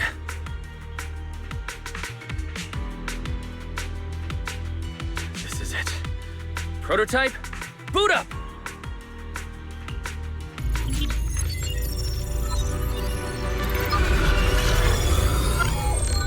We did it! Seeing these screens light up again after all this time feels strange. Well, can you work with it? No issues so far. If anything, it's been suspiciously smooth. This system feels remarkably similar to the HDD. Next, I'll connect to Prophet Boo. He'll act as a relay node and mask our Rosetta data request as normal traffic. To minimize exposure, we'll only pull essential data from the CCD. I only managed to install the essential modules on Prophet Boo. And with most of the bandwidth reserved for Rosetta data transmission, the connection may be a little rough.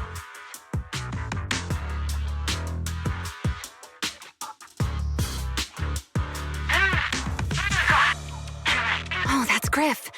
Looks like it worked. Need anything from us, Wise? Thanks, but not right now. I've got this. Understood. We will keep watch for any ethereals and keep the area secure. Link bandwidth stable. Traffic disguise deployed. Target side response seems normal. Starting designated path prediction calculations. As expected of a holo specialist, the aura is completely different. Watching him, it truly occurred to me that Rosetta data was born here. Yes, exactly. Link bandwidth stable. Verification unit synchronization complete. Professor, can you hear me? We can begin with data extraction. Everyone, I believe... I must now inform you of a major situation. What? The theoretical verification of Rosetta data is complete. It was a resounding success. Oh, is that how one delivers good news? You nearly gave me a heart attack! I believe this is due to Miss Sunbringer practicing the composure training I recommended. How many more people do you intend to torment with your family's strange tradition? So loud. That's quite the commotion. I take it the experiment was a success? Yes, very much so. It would have been even more successful if the core technology provider had simply stayed asleep. Even a little nap earns me that much grief. I was merely showing full confidence in my colleagues' professional competence. Besides, today's success is only the first step toward taking back the world. All right. At a time like this, why not be honest and express a little joy? Even if the Rosetta data is only the beginning, it is still the beginning of a miracle. Let us celebrate properly, shall we? And Professor Arke, don't even think about skipping it. Then, let's throw a party, like the one Mayflower treated us to last time. Don't tell me you're planning to drink until the next morning again. The professor will throw him out, just like last time. Then let us hold a ball with soft drinks only. Hey, you people. Back then, we thought taking back the world was only a matter of time. As long as our companions were by our side, there was nothing we couldn't do. We could even go anywhere. In the end, none of us reached the promised destination.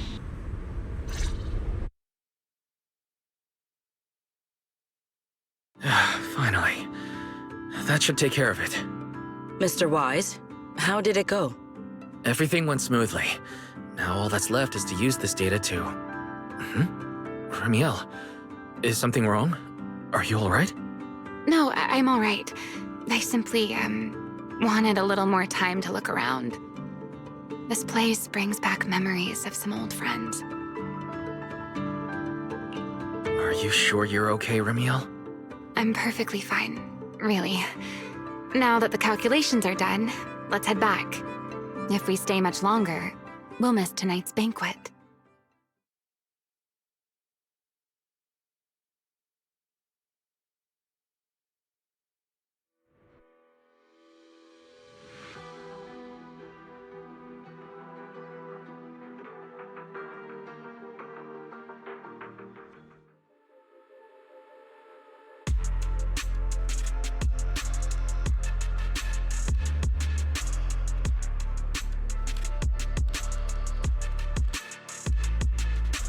This should be everything. Here, Sigrid. You got my instructions earlier, right? Yes, Mr. Wise. I simply need to place these devices at your designated locations, correct? Yeah. Once the imposter appears, I'll activate the devices and create a small singularity leakage at the venue. Meanwhile, I'll use Thaumiel's power to immobilize both it and everyone at the venue. Then, before it has time to react, I'll drag it through the leakage and into the hollow. Finally, we subdue it and rescue Dracene. Very well. Understood. I will do everything in my power to help you enter the venue unnoticed. However, if the worst-case scenario occurs, if, in the end, our conclusions are proven wrong, and this was all fabricated by Mr. Wise, then the banquet will become the place where you arrest both the fugitive who attempted to assassinate Aldrada and the fugitive who attempted to assassinate Dracene. I imagine Wise would have no objections to that, would you? No, I promise. Then, may none of us betray the trust we have placed in each other. There is a balcony outside the banquet hall. The door to that balcony will be locked today, so you two can stay there until the banquet begins.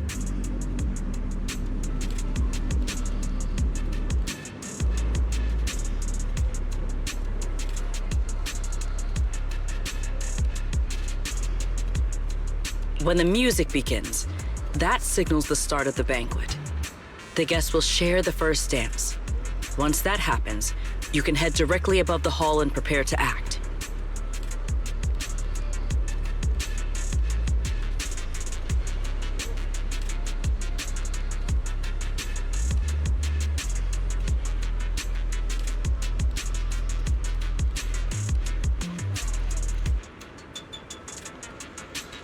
Got it.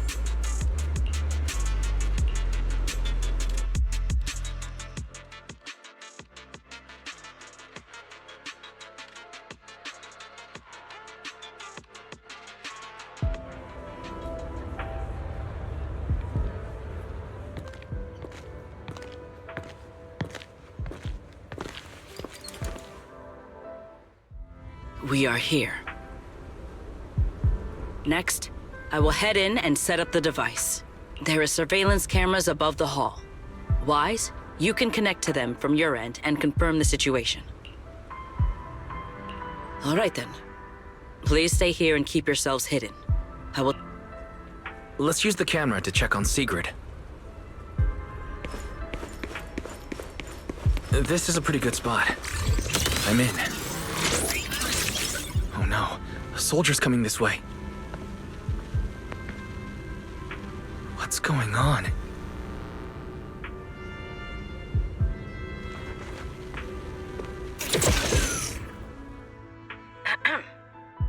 Can you two hear me fine?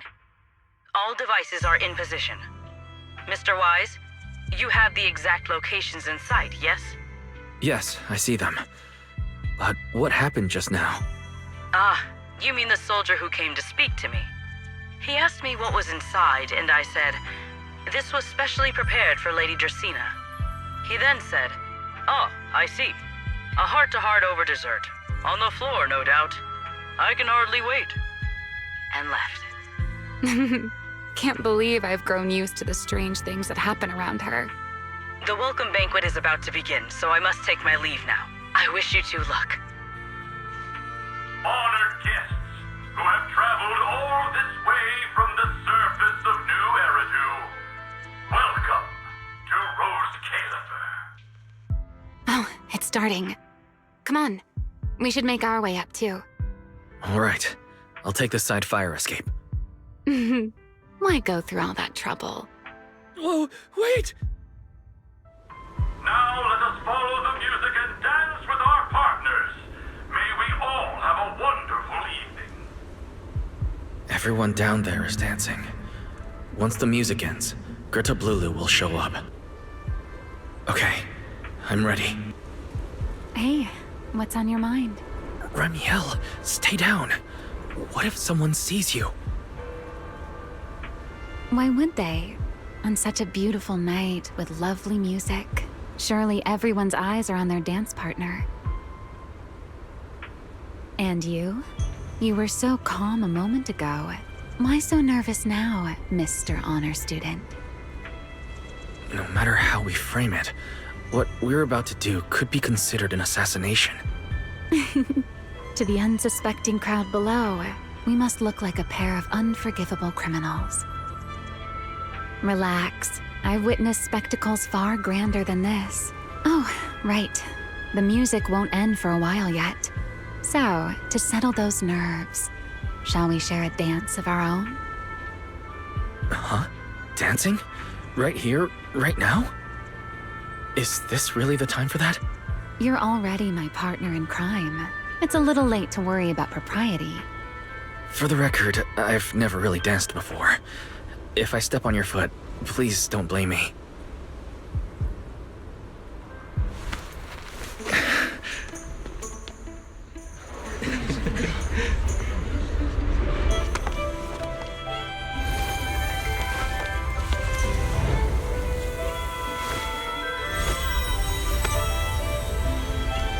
You know, Wise. I've actually been keeping something from you. And you're definitely gonna be mad once you know the truth. But what can you do when your partner turns out to be a liar? Lady Dracene is here. Everyone stay right where you are. It's time for her speech. After you, Lady Dracene.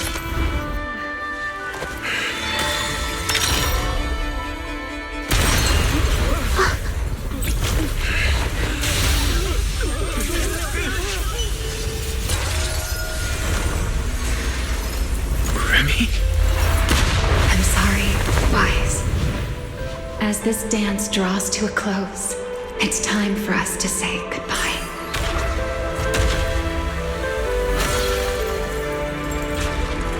Wise, you almost made me forget that I no longer belong to this era.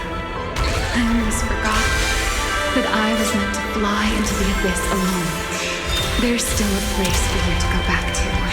So from here on, let me handle this on my own. If you're that eager to die, then so be it! You're forcing the Enchainer transformation. Then bring it on. Remielle! I won't let you shoulder this burden alone.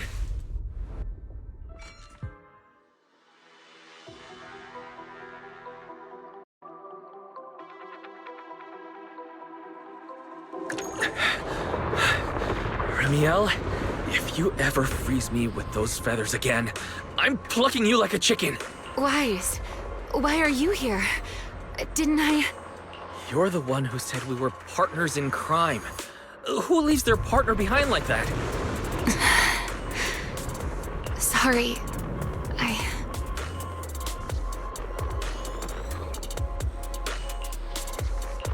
You can apologize after this is over. What just happened?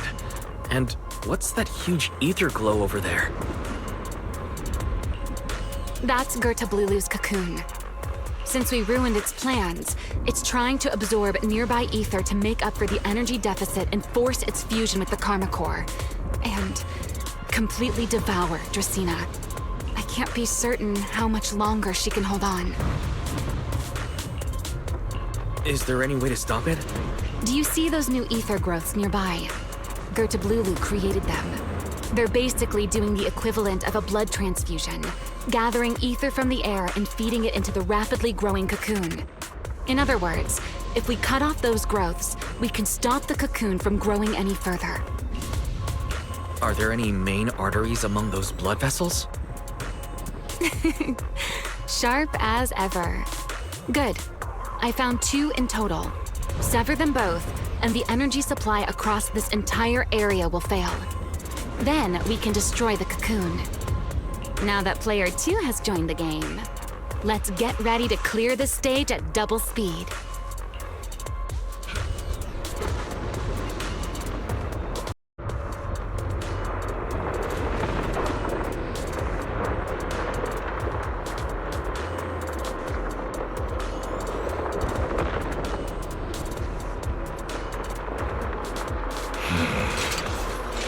There should be a better place for him.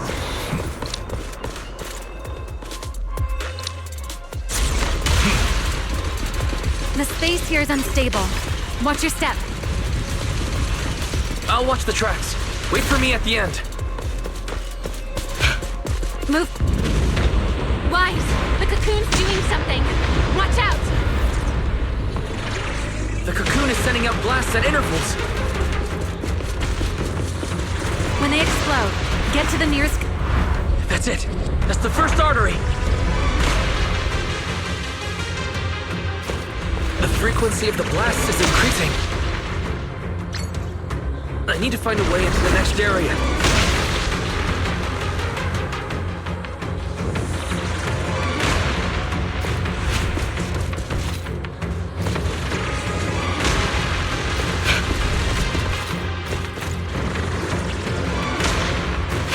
This may get a little rough. Be careful.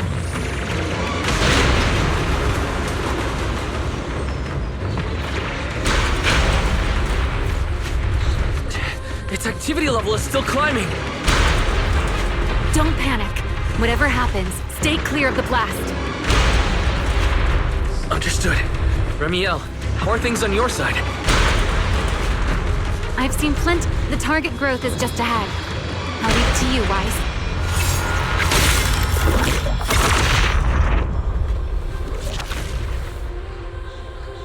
This route looks safer. Go this way. Remielle, how's the cocoon looking? Seems to be even more active than before. What a nuisance. The blasts have grown stronger again.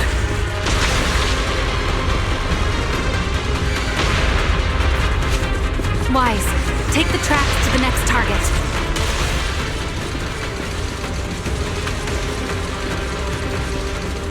Not good! I'll think of something. Using the railcar as cover. I'm impressed. We're approaching the second target group. Destroy it, and the cocoon's growth should stop completely.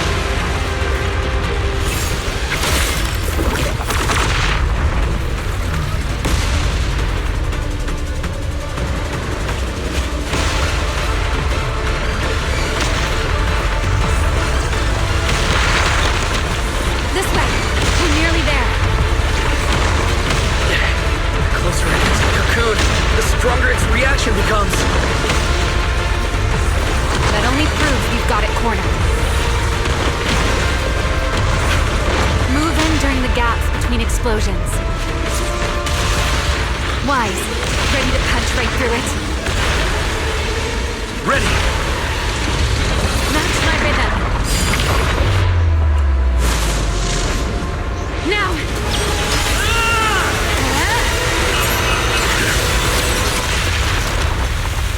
Don't let your guard down. It's not over.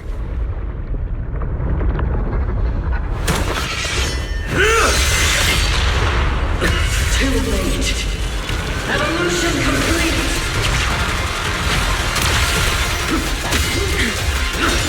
Together!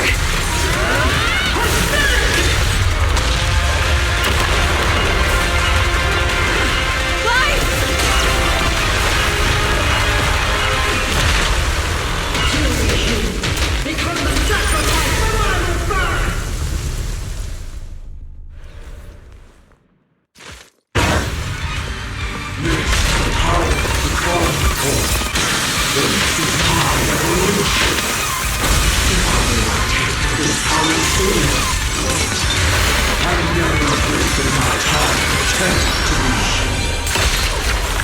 I had no idea ethereals could be so talkative. Then let those be your final words in this world.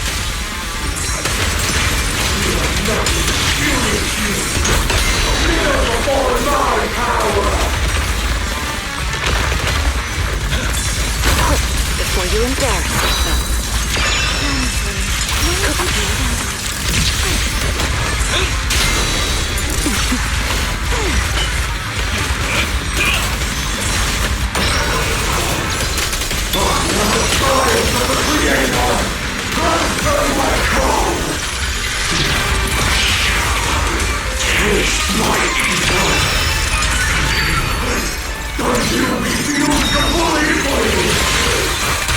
It devoured half of itself just to keep fighting.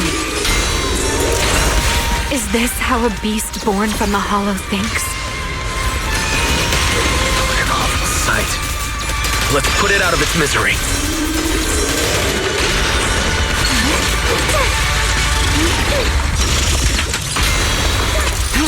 Don't fret. All will soon be calm. Heroics. You take the lead. Very well. I need to exert myself a bit.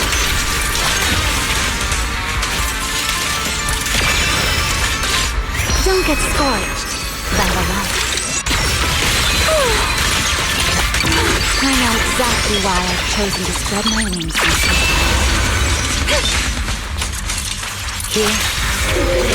Everlasting flame! Annihilation!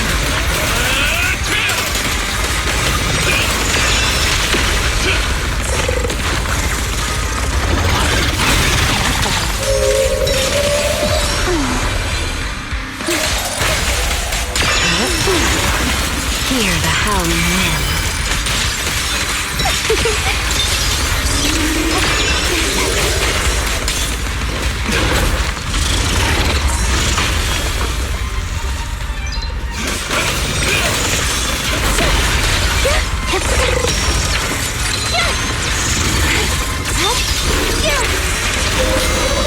A diversion. Struggle. I can hear you.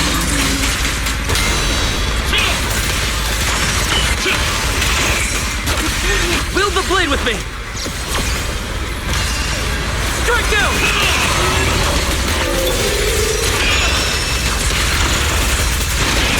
Almost there. Expose its cord! Hang in there! Follow my lead!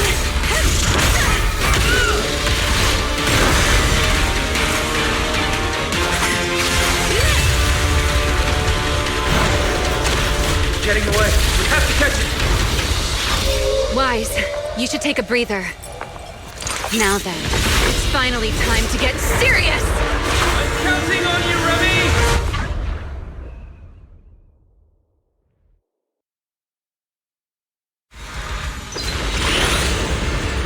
Remy! Capture it alive and save Dracene from inside the core! It's been a long time since I fought in the skies, but this is my domain. Show me what else you have. Thread up, Lulu! It's charging up! Get ready for a ranged attack! Oh? You wish to test your firepower against mine?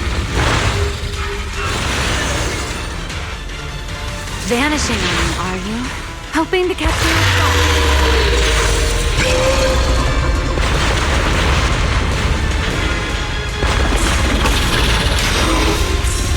Always attacking from behind.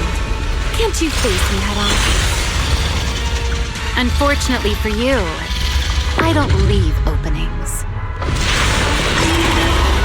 Bringing down the pillars to block my path again. Out of my way. Attack this week. It won't be long now. Its core is nearly exposed! Good. Time to end this. After 100 years of sleep, my body has grown rather sluggish. Forget it. Someone like you is hardly worth the effort.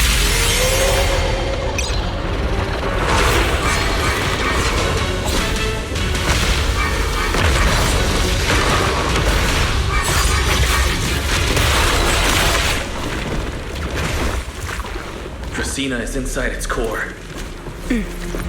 I'll handle this.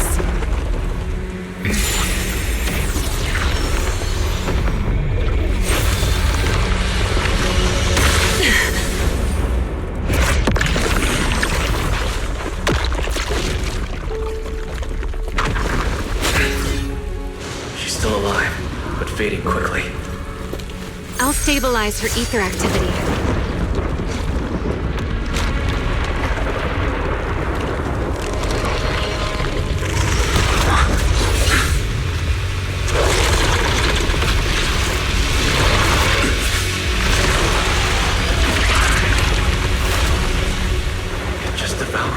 Lulu when left. Why? Remy, are you okay? I'm fine. Forget chasing that big one. Saving Dracene is what matters now.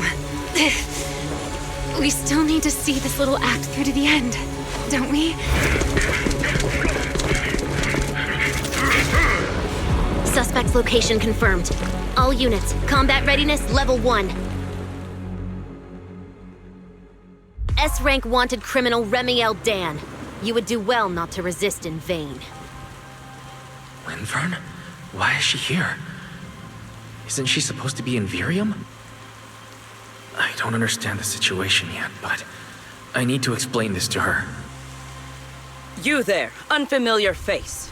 I do not know your identity, but if you have nothing to do with this, do not act rashly. Our first priority is to ensure Lady Dracene's safety, and arrest the criminal who attempted to take her life. If you understand your position, remain silent and do not interfere with our official duties. Sigrid. Is she signaling me not to interfere? Why would she do that? What happened while I was out? Remielle, hand over Dracena beside you. Do not try anything foolish. You mean this little one? I was beginning to tire of her anyway. Take her back. She's still breathing. Whether she survives is up to you. Remielle. Why does it feel like you expected this? What exactly are you trying to pull? I thought this little one's disappearance would throw you all into chaos. I didn't expect you to catch up so quickly. How dull. Time to bring this game to a close. The former Void Hunter Remielle Dan. I never imagined a legendary figure like her could still be alive. But why? Why would she be the one to attempt to assassinate Lady Sunbringer? If Lady Lindverne had not rushed back from Virium in time, who knows what would have... Lady Lindverne went out of her way to bring us here, so that we might witness the legendary Void Hunter's arrest alongside the soldiers. Quite a sight. However, as a TOPS member, I am far more concerned with the truth behind another assault. Mr. Owen, I know what you mean, but I believe the answer lies with the very same person. Answer me, Remielle. Was it you who abducted Dracena at the welcome banquet and left her gravely injured? Naturally. Were you also the one who infiltrated the computing center and attempted to murder Truvia, High Ambitions Corp's lead researcher? Yes, that was me. What? You... why? Oh, wait. That's not what happened. The one who hurt Truvia was... Right. Without seeing it firsthand, no one would believe Lady Dracena was nearly devoured and assimilated by Gerta Blulu. Remielle, don't tell me this was all for... I did not expect you to admit it so readily. You understand what your actions mean, do you not?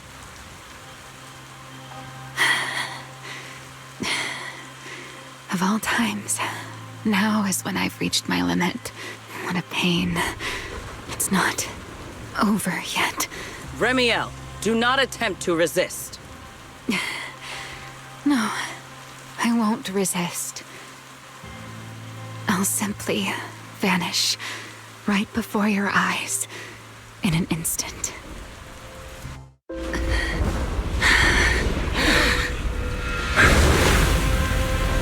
Sorry, but I'm done being a spectator. This performance of yours, you wouldn't mind one more joining in, would you? You want to share the stage with someone like me? Let's finish this act together. What are you trying to do? Rescuing my partner in crime. Until we meet again. Lady Lindverne, send someone after them quickly!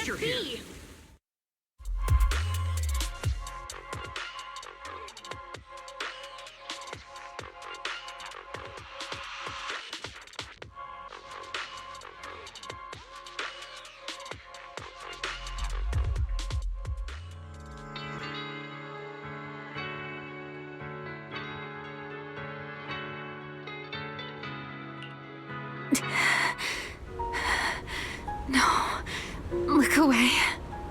It's okay now. Remielle. Please don't. Don't look at me. Okay, I promise. I won't look. Thank you. So, why didn't you tell me sooner? About your plan with Sigrid and Lady Lindverne? Because you and I are different. You still have somewhere to return to, but I do not. The era I knew, the people I loved, those memories, they're all long gone. So, I can't can't drag you into this.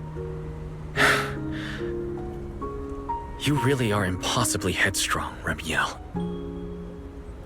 You're the one who called me your partner in crime. You're the one who held me together on that rainy night. And now you're leaving me behind? Did you forget you're over 100 years old already? How long are you going to keep acting like a cranky child? I get it. Sometimes, someone has to step up and do what must be done. What happened to Dracene and to Truvia? Someone has to answer for all of it. But that doesn't mean you have to shoulder the burden all alone. Didn't you call me your partner in crime? Then act like it. Doing bad things together, running away together, getting ourselves wanted together. That's what partners do. What kind of partner takes all the heat alone? What kind of friend does that? You really are getting more silver-tongued by the day, Wise. I'm not trying to sweet-talk you. Can't you tell I'm really mad right now? I can hear it, Wise. I'm sorry. I shouldn't have done that, my dear partner in crime. So, what are you gonna do now? I think I'll return to my refuge and rest for a while. The signs of the Enchainer transformation seem stable for now. There shouldn't be any major issues. As for what comes next, I'll leave that to Lindverne and Sigrid. I'm a little tired. Then I'm going with you. There's no need for that. I can walk on my own now. I know what you're thinking. I can't let Remielle out of my sight again, or who knows what outrageous thing she'll do on her own, right? I promise, this time I won't go anywhere. Really, I only want to rest by myself for a while. Once I've recovered a little more, I'll come see you again. I promise.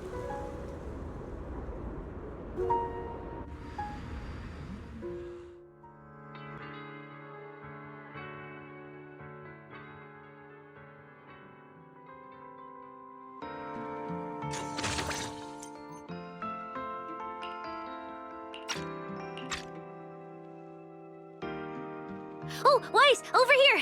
Have some bacon. Ketchup or mayo, manager? I've got motor oil on the table too, if that's more your thing. Would you like an egg, Weiss?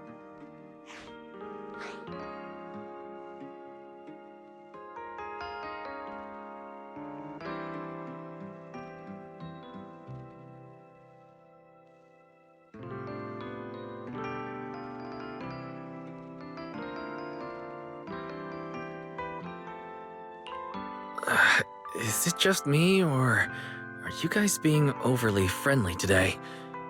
How can you say that? It's only been a day, and you're already skin and bones.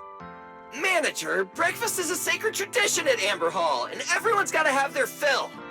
Besides, when Valina and Norma stopped by last night, they were just as... Seriously, that was way too close. I was so worried. Whew, thank goodness everything worked out.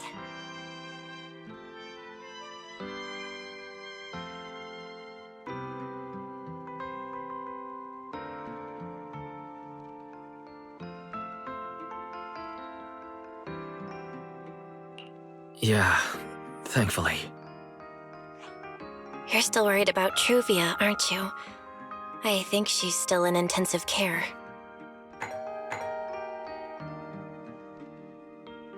Come in. Please excuse the intrusion. Hey, everyone. Sorry for dropping by unannounced. What? Lady Sunbringer! Oh, please. Lindverne is fine. I can never get used to being lady this and lady that. Do I really look that old? Whoa, now that's a breakfast spread I'll have to try myself sometime. But first, let's get down to business. Forgive the early visit, but we bring good news. Miss Truvia has been stabilized. She is still unconscious, but no longer in critical condition. Really? That's a relief. I'm glad to hear that. And allow me to formally thank you on behalf of Roscaelifer. It's because of your efforts that we get to have peaceful mornings like this one. I can't take all the credit. I only did what I had to. And I owe all of you, too. Sorry for not thinking about what would happen after everything. Wise, I owe you an apology. Remielle and I kept our plan from you, but it was not because we doubted you. Rather... I know. You were just worried about me and didn't want anything bad to happen. But there's something I need to ask. Now that Remielle's cooperating with you, what's going to happen to her? Actually, we'll be taking her to Virium soon. Oh, relax. Not as a criminal, but as a friend who needs our protection. As for her ongoing enchainer transformation, we can treat it with porcelloi. In return, she'll help us stabilize Dracena's condition with her unique ability. How is Lady Dracena doing now? Why does this all sound so serious?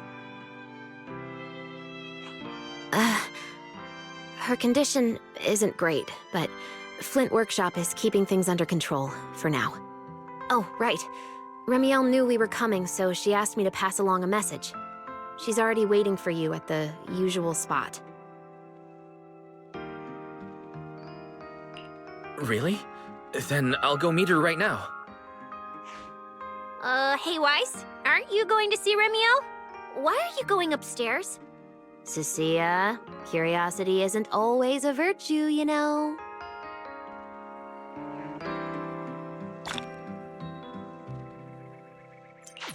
Remielle, is she really all right?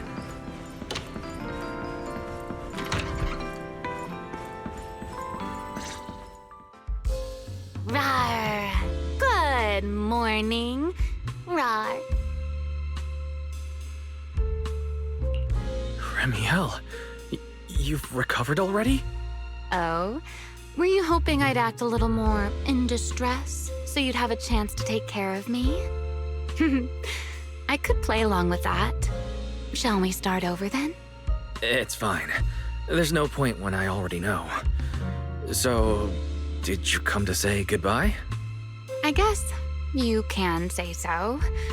Though it's only for the time being. Lindverne and the others probably mentioned it already. I'll be recovering in Virium, and while I'm there, I'll help stabilize Dracena's condition. Lady Dracena, what exactly is happening to her? She will likely remain unconscious for a long while. After all, having a karma core taken from you is no trivial matter. I misjudged the situation. At the time, I thought the karma core was still inside her. So when Bashmu suddenly appeared, I paid it little mind. But the truth was, while we managed to rescue Dracena, the karma core remained inside Gertablulu and was devoured by Bashmu. That can't be good. Does that mean Bashmu becomes the enchainer instead of Gertablulu? Yes, it seems far more intelligent than Gertablulu. But of course, the culprit behind all this may have planned it that way from the beginning. Clearly, Gertablulu couldn't have done it.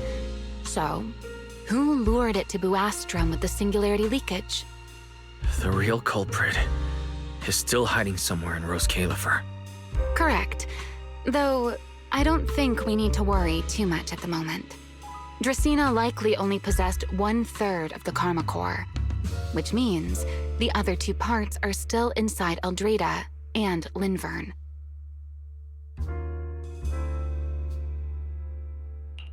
Right. I wanted to ask. You said karma cores are sealed in Void Hunter weapons. But why is Lady Sunbringer split into 3 and stored in 3 different bodies? What's really going on with her? Yes, Void Hunter weapons. Perhaps that's what the Sunbringers truly are. What?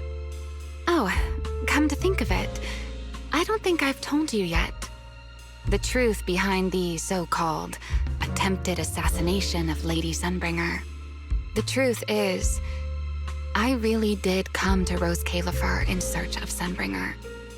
Not the three who stand here today, but the one I once knew. And then I saw Aldrada. Do you know that strange feeling? How someone can look so much like her yet not be her. Somehow, after reclaiming Thaumiel, the remnant inside it resonated with the karma core fragment in me, and suddenly I was able to sense the karma cores within the Sunbringers, which is very strange. Sunbringer didn't fuse with the karma core and become an enchainer. Rather, the karma core was divided into 3 parts and stored within the 3 Sunbringers, which is just like Void Hunter weapons. You mean the 3 Lady Sunbringers we've met are actually living Void Hunter weapons? No, that doesn't make sense. Well, it's only a working theory. There are still plenty of gaps in it, but it does already answer a lot of questions. The most important question I have is, where is the Sunbringer I knew? I don't believe she would die so easily, yet somehow she just vanished from everyone's memories one day, and then she became the 3 Sunbringers we know. So until I find my answer, I suspect I'll be staying in Roscaelifer for quite some time. Still, some proper rest is greatly appreciated, at least for the next few days.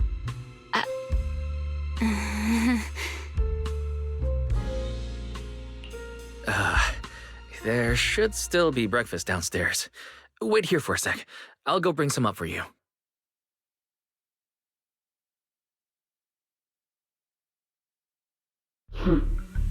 How many times have I told you before? You really, really need to stop sneaking up on people like a ghost. You and that emotionless girl. Do you really have to show up every time someone's having a pleasant moment? I agreed to join this little covenant of yours, but I did not agree to being stalked all day and harassed whenever you feel like it. Remielle, do you truly believe the Sunbringers are Void Hunter weapons? Of course not. Then why tell him something you know isn't true? What's the matter? I merely told a small lie. Hardly the first time. Why? Are you getting nervous? Don't answer my question with another question, Remielle. Oh, all right, fine. I'll explain. It's simple. Because sooner or later, he's going to uncover the truth behind the Sunbringers, whether I tell him or not.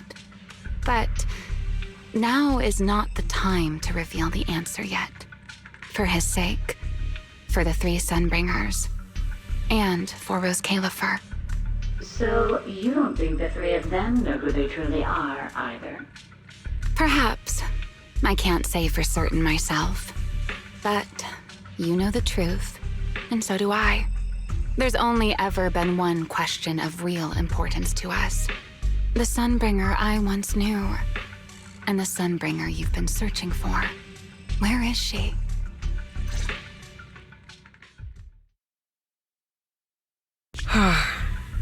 How pitiful.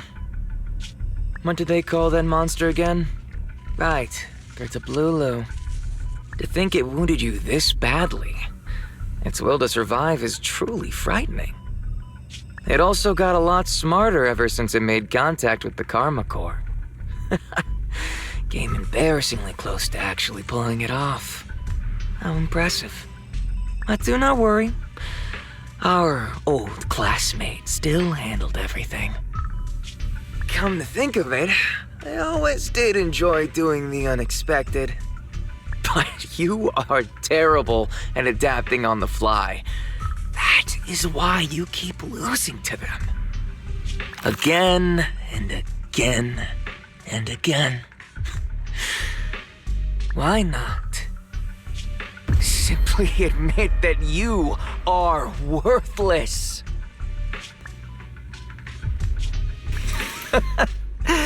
Just kidding.